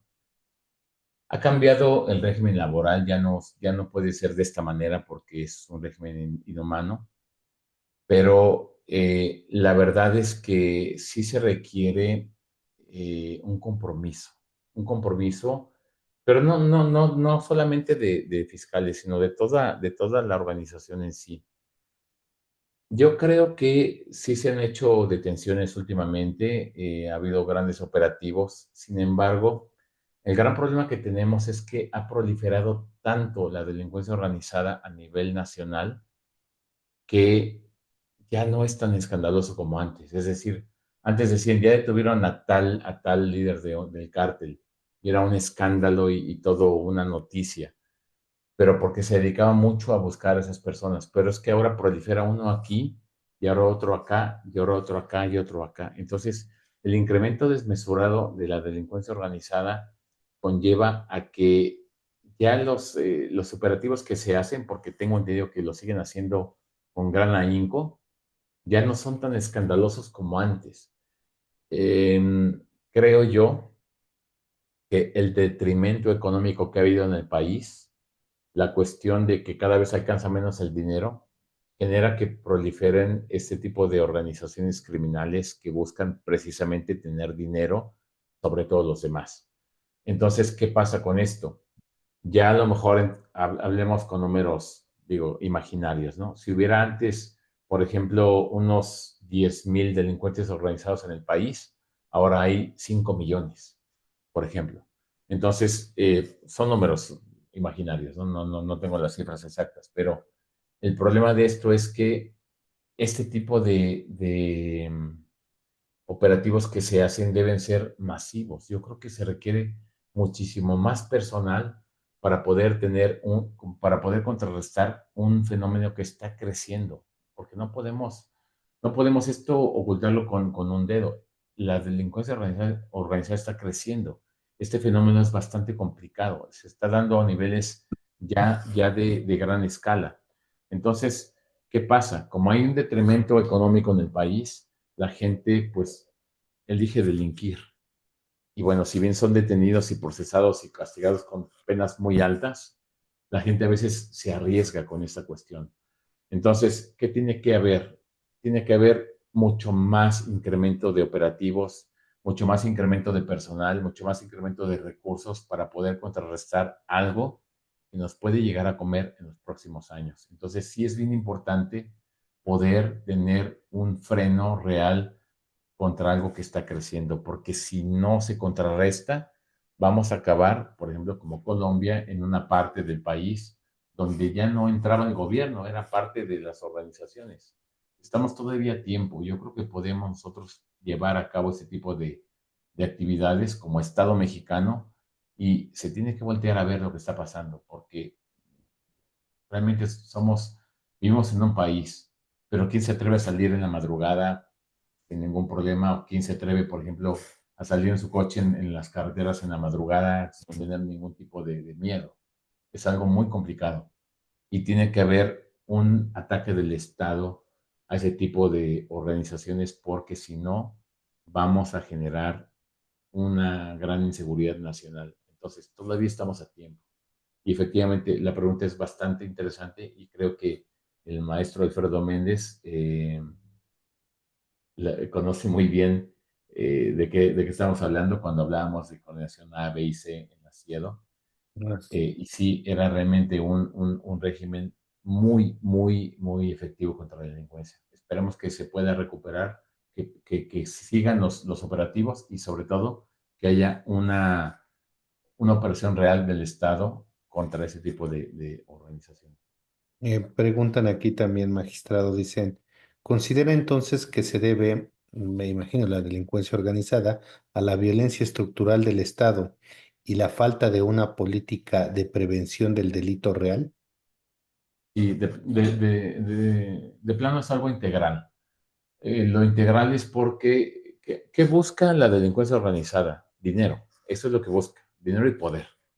Entonces, por eso vemos que cada vez hay más gente que está extorsionando en los locales para que dicen que soy de cartel de tal lugar o de tal familia y si no das tu dinero, tu renta, pues te vamos a perseguir, ¿no?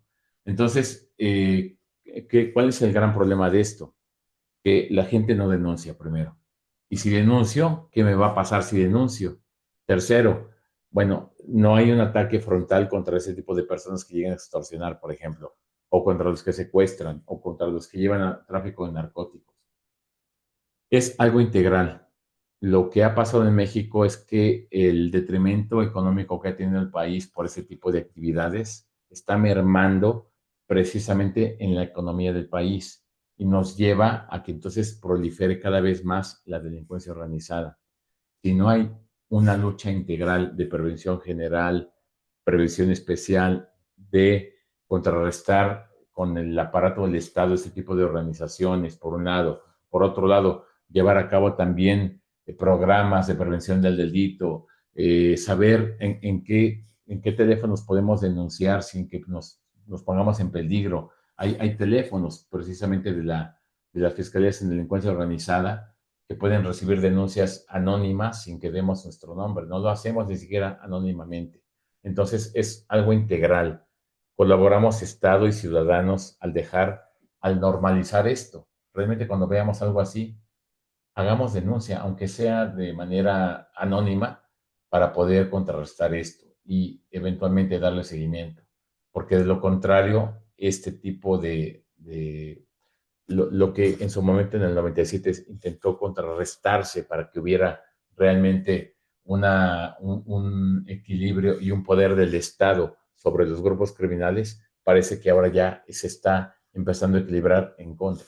Tenemos todavía, pues, desde luego, los medios para ello. Todavía no llegan a las armas del ejército en su integridad. Me refiero a helicópteros, a tanques, ese tipo de cosas que tiene el ejército que tienen las Fuerzas Armadas. Todavía tenemos ventaja sobre ellos, pero si dejamos crecer esto, puede haber una gran desventaja eventualmente en el país. Entonces espero que esto se pueda eventualmente tomar en cuenta para que pues, se contrarreste de forma integral. Es algo integral todo esto.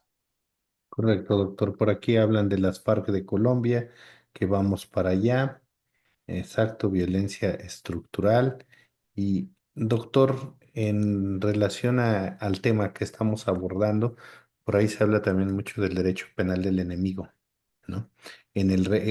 Como un régimen de excepción en la Constitución a la delincuencia organizada. ¿Qué opinión le merece? ¿Le merece este régimen de excepción? Y por otro lado, actualmente estamos viendo, em,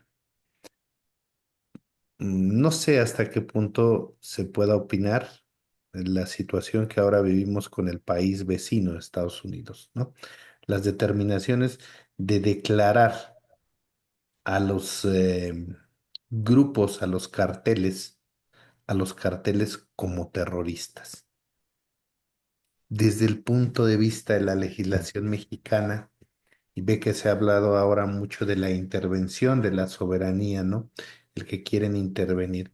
¿Qué nos pudiera usted decir, doctor? Porque sé que es algo delicado, además, y eso, pues si gusta usted comentarlo, y si no, no damos ninguna respuesta, porque sí es algo que vivimos. Mire, incluso aquí, ahorita preguntan, ¿qué opina? Es la pregunta de la jueza Monibet.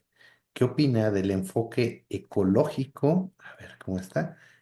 ¿Qué opina del enfoque ecológico de la criminología aplicado a la delincuencia organizada? Ok. Bueno, primero, respecto del régimen de derecho penal del enemigo, que es algo que manejó Jacobs y Roxin en su momento, yo creo que no hemos llegado a un régimen así. ¿Qué es un régimen del enemigo o el derecho penal del enemigo real?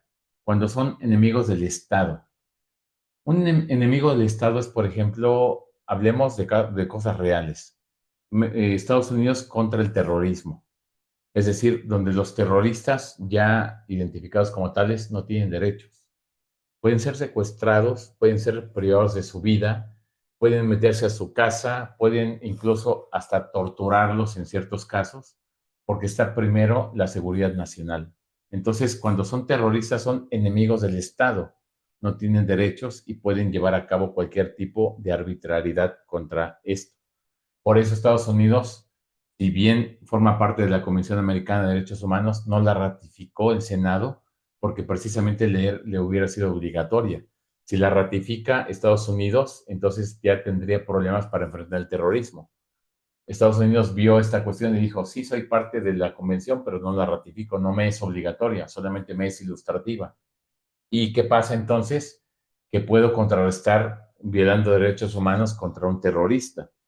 Nosotros no podemos llegar todavía a ese nivel, no podríamos llegar a ese nivel, porque entonces hablaríamos, por ejemplo, que una persona que catalogada como delincuencia organizada o delincuente organizado no tendría derechos, podríamos meternos a su casa, podríamos confiscarle sus bienes, podríamos llegar pues torturarlo, ese tipo de cosas, no llegamos a ese régimen. Entonces es un régimen, sí es un régimen de excepción, pero no llegamos al derecho penal del enemigo. Se requiere todavía como verlo como Estados Unidos ve precisamente al terrorismo. Ahora, Estados Unidos precisamente está catalogando como terroristas a los líderes del narcotráfico o a los cárteles de mexicanos del narcotráfico. Ese aspecto conlleva, es una, digamos, una presión política para poder combatir internamente estas cuestiones. Yo lo veo ahorita como que es un aviso pues, del país más poderoso militarmente hablando del mundo, de que o controlas internamente esa cuestión o voy a tener que ingresar. Desde luego, y eso es importante. Sí ha habido colaboración desde hace muchos años entre México y Estados Unidos, incluso con agregados de la DEA, FBI, del ATF, IRS, en México. Sí ha habido agregados donde trabajan conjuntamente en territorio mexicano. Eso es con consentimiento del Estado mexicano. Este tipo de cuestiones que permiten precisamente este tipo de colaboración es permitida, es consensuada. El punto es que si Estados Unidos quiere intervenir sin consenso de México, sí sería una invasión a la soberanía. Útil o no, eso sería cuestión ya de ver qué pasaría eventualmente. Pero México sí tiene esta soberanía que solamente permite la intromisión en colaboración con los agregados. Si Estados Unidos declaró pues como terroristas a los cárteles mexicanos, entonces yo lo veo como un anuncio. Y yo creo que estamos a tiempo de poder combatir este fenómeno internamente. De lo contrario, realmente Estados Unidos, y sobre todo con el presidente actual que tiene, es muy complicado que tenga un freno a lo que él considera que es justo para su país. Entonces podría haber una invasión a la soberanía y eso sería bastante complicado. Les digo, en cuestión de efectividad o no de contra los cárteles, no sabremos si sería efectivo o no, pero sí sería, sin consenso de la autoridad mexicana, sería una invasión a la soberanía. Pero pues cada quien podría darle el calificativo correspondiente respecto de si es necesario o no que intervenga la fuerza estadounidense en México, pero sí somos un país soberano y no puede hacerse más que con consentimiento de lo que se ha hecho desde hace muchos años, colaboración internacional. Y bueno, respecto del enfoque ecológico de la criminología aplicada a la delincuencia organizada, yo entendería, gracias, señora jueza, que este enfoque ecológico, yo lo pensaría, bueno, si es así más o menos su pregunta, lo pensaría que tanto puede repercutir la criminología en delitos ecológicos o que tanto tiene que ver un perfil criminológico para determinados delitos en materia ecológica. ¿Es algo así en delincuencia organizada? Mi pregunta va más o menos en ese sentido, jueza, de cómo podría haber un perfil que pudiera verse involucrado en delincuencia organizada, en delitos ecológicos. A ver, Es vamos. más o menos así la pregunta. Sí, vamos a pedirle, si no, a la jueza que nos aclare la pregunta. A ver, porque aquí dice, ¿qué opina del enfoque ecológico de la criminología aplicado a la delincuencia organizada? Pero si no, así, jueza, le abrimos el micrófono con todo gusto. La jueza Monibet Shaley López, le abrimos micrófono, jueza, adelante. Gracias. Buenas noches, magistrado. Una disculpa, pero ando mal de la garganta. No Entonces, se no, preocupe. yo me refería al enfoque ecológico desde las teorías de las actividades rutinarias, las que buscan explicar la concentración de los delitos con base en las actividades que llevan a cabo los núcleos sociales. Y en este caso, por ejemplo, sabe que tenemos dos investigadores de la UNAM que están siendo perseguidos por su investigación y detectar los nexos y los lazos del narcotráfico en zonas de la sierra de diferentes estados, entidades de la República en México. Y ellos han construido un enfoque ecológico de la criminología desde la violencia estructural del Estado que coloca a ciertos grupos en condiciones de vulnerabilidad para que la delincuencia organizada prospere. A eso me refiero con este enfoque ecológico y la delincuencia organizada, sobre todo por las inquietudes de los compañeros. Digo, sabemos por la jurisprudencia de la Corte Interamericana respecto a cómo funcionaron las FARC, que las FARC no nacieron como una situación de delincuencia organizada en sí, sino como grupos de campesinos que defendían su tierra ante la invasión que estaba haciendo el gobierno colombiano y que al tener una estructura de violencia que los colocaba en condiciones de pobreza, se fueron transformando en grupos delincuenciales que ya no que eran utilizados por grupos delincuenciales, porque los miembros de las FARC realmente siempre fueron campesinos, pero se utilizaron a las FARC como grupos delincuenciales y de ahí que naciera toda la jurisprudencia sobre desaparición forzada, ejecuciones extrajudiciales y delincuencia organizada desde la protección de los derechos humanos en la Corte Interamericana. Entonces, estas dos teorías de los dos enfoques, las dos teorías del enfoque ecológico de la criminología se refieren a eso, a las actividades rutinarias que buscan explicar la concentración de delitos por las condiciones de vulnerabilidad que tienen ciertos grupos o ciertos núcleos sociales. Y lo comento por las respuestas que usted estaba dando y también por la justificación que se intenta dar en México, sobre todo de que las excepciones de la delincuencia organizada no son derecho penal del enemigo, cuando realmente sí lo son desde el estudio de los derechos humanos y la Corte Interamericana ya también lo ha dicho. Es cierto que tú tienes que combatir, digo, la Convención de Palermo lo deja claro, pero esas excepciones no alcanzan para darle facultades extraordinarias a ninguna fiscalía que sean límites diferenciados al debido proceso. Entonces, desde esos dos enfoques ecológicos de la criminología es a lo que yo me refería, no a los delitos ecológicos, porque eso ya lo tenemos claro con el Acuerdo de Escazú y sus aplicaciones y los 4 principios que ha hecho la Suprema Corte de Justicia de la Nación en el ADR 12 de 82, diagonal 2018, me parece que es, si no me equivoco en el año, pero respecto a estos dos enfoques, sí los podremos aplicar, sí aplicarían los dos enfoques ecológicos o tendremos que hacer una diferenciación respecto a estos enfoques ecológicos para establecer cómo la violencia estructural está afectando y tiene su efecto en los amparos que se están dictando. Por ejemplo, trata de personas independientemente de que son delito por todas las variantes que se han clasificado ahora, la trata de personas, que tiene que proteger a grupos en condiciones de vulnerabilidad, sabemos que ellos son puestos en condiciones de vulnerabilidad por el mismo Estado. Entonces, desde los enfoques ecológicos, nos tendremos que ir más a la prevención que al castigo mismo. A eso es a lo que me refería cuando yo le decía qué opinaba usted de estos enfoques aplicados a la delincuencia organizada. ¿Son realmente acordes? Yo considero que son acordes al primero constitucional, pero hacen una violación desde lo violatorio que ya es el 19 constitucional en su segundo párrafo, que además trae como consecuencia, y recordemos esto por la propuesta de que el narcomenudeo sea incluido como delito en la prisión preventiva oficiosa, trae como una consecuencia a la sanción de los sectores más empobrecidos del Estado mexicano. ¿Por qué? Porque los narcodelincuentes son los más comunes, los que son llevados ante el Estado, pues son las personas que están en condiciones de pobreza. A eso me refería con estos enfoques y todos los antecedentes que ya le... Perdón. No, claro. Gracias, José. Muy interesante su pregunta. Aquí el punto es que, bueno, sí quisiera yo tratar ese tema más bien desde un punto de vista jurídico. Claro, si vamos a aspectos políticos o vamos a ver una violencia estructural del Estado, sí vamos a hablar, por ejemplo, de que hay ciertos organismos del Estado que sí han permitido que prolifere la delincuencia organizada y poner en situación de vulnerabilidad pues, a ciertos grupos. Por ejemplo, estamos hablando de lo que ocurre generalmente con la policía municipal. La policía municipal casi siempre está vinculada, digo casi siempre porque hay excepciones grandes, pero está vinculada con los grupos organizados de delincuentes porque precisamente les generan retribución económica.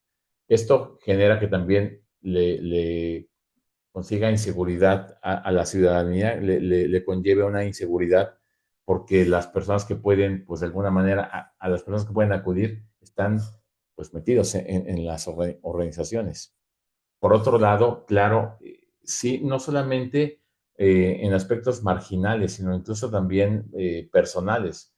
Los delincuentes organizados cada vez escogen a los sicarios más jóvenes, adolescentes o muchachos de hasta 13, 14 años, 12 años. Se ha visto personas así porque saben que si hay una retribución del Estado va a ser solamente preventiva, como un menor que cometió pues no un delito en sí, sino que es del sistema de justicia de adolescentes.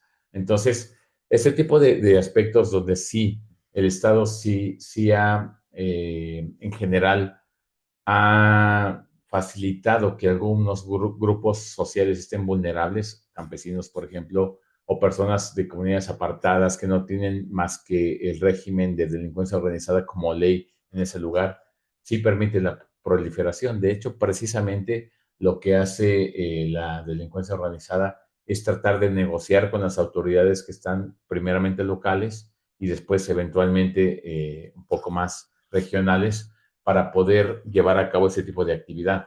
Entonces, primero, sí ha habido una cuestión de descuido del Estado en ciertos lugares que permite primeramente que los grupos vulnerables sean aún más vulnerables y por otro lado, que la delincuencia organizada prolifere o que se extienda a lugares donde no había antes ese tipo de ingresos de la delincuencia organizada. Ya es muy difícil ver en el país precisamente lugares que estén apartados, que no esté la delincuencia organizada presente en ese lugar.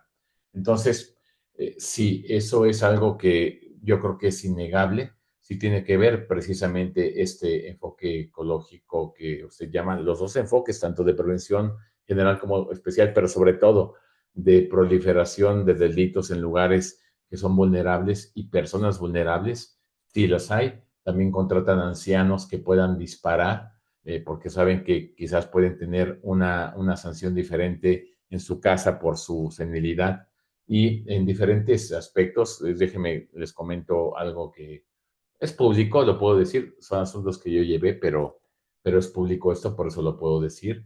En Guanajuato había un cártel que, pues con las órdenes que se libraron, las libré yo en su momento, contra los líderes de ese cártel en particular, llegaban precisamente el Estado mexicano a querer aprender a las personas. ¿Y qué pasaba?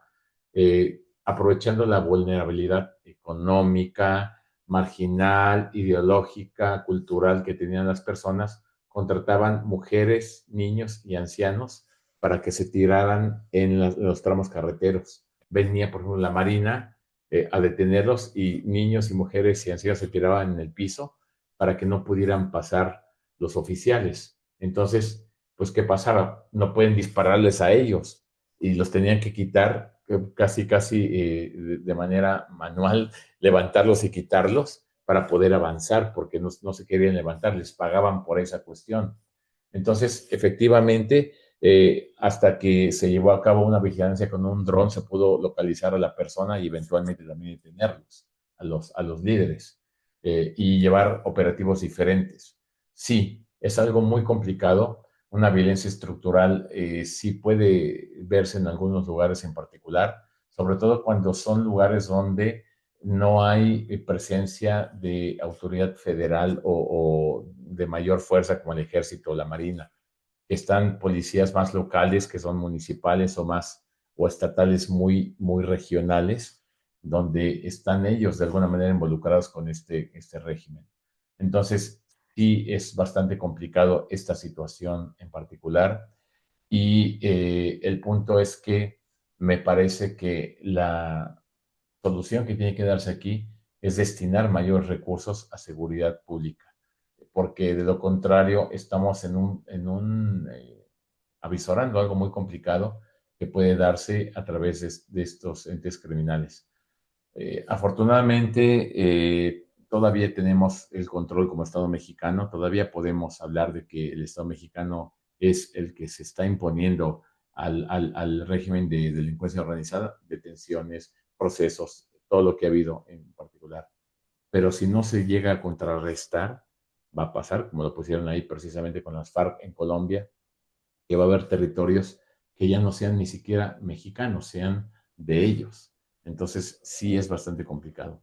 Gracias por su intervención, jueza, muy profunda, sobre todo cuando habló de la jurisprudencia de los delitos en materia de ecología.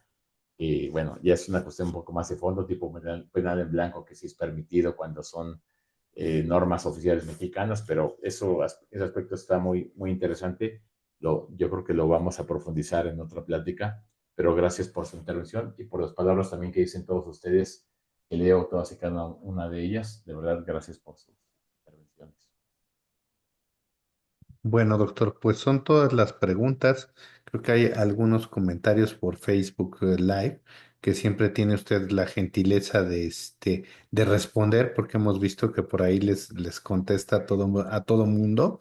Entonces, pues no queda más que agradecerle otro lunes espectacular, otro lunes de cátedra que nos acompañe y pues estarlos esperando, ¿no? Los estaremos esperando el próximo lunes con un nuevo tema con el doctor Iván Aarón Seferín. La videograbación estará disponible en el canal de YouTube ya en un ratito. Doctor, ¿algo más que quiera comentarnos? No, pues gracias, doctor Camacho, como siempre, por su energía, su tiempo y por la plataforma gratuita que nos brinda a todos nosotros. No, al contrario, gracias a usted por haber elegido y distinguido al Liceo Académico con su presencia virtual, eso ya nos honra, y gracias a todas y a todos que nos hacen el favor de acompañarnos, de conectarse, y bueno, algunos luego todavía me preguntan del link en la página. Si no, vamos a volver a subir el nuevo flyer del doctor porque vienen nuevos temas. ¿Sí? Entonces vamos a poner de nueva cuenta el link de WhatsApp para que entren en el grupo. Ayúdenos a compartir esto en sus Facebook, ayúdenos, bajen incluso la plática, compártanla ¿cómo se llama? En sus redes sociales para que el conocimiento se extienda a más, ¿no? Esa es la idea y como siempre, pues agradecido con todos ustedes, que pasen una excelente noche, dejemos descansar al magistrado, que bueno, ya llevamos, pues vamos, ya creo, ya cerca de los 3 meses, ¿verdad?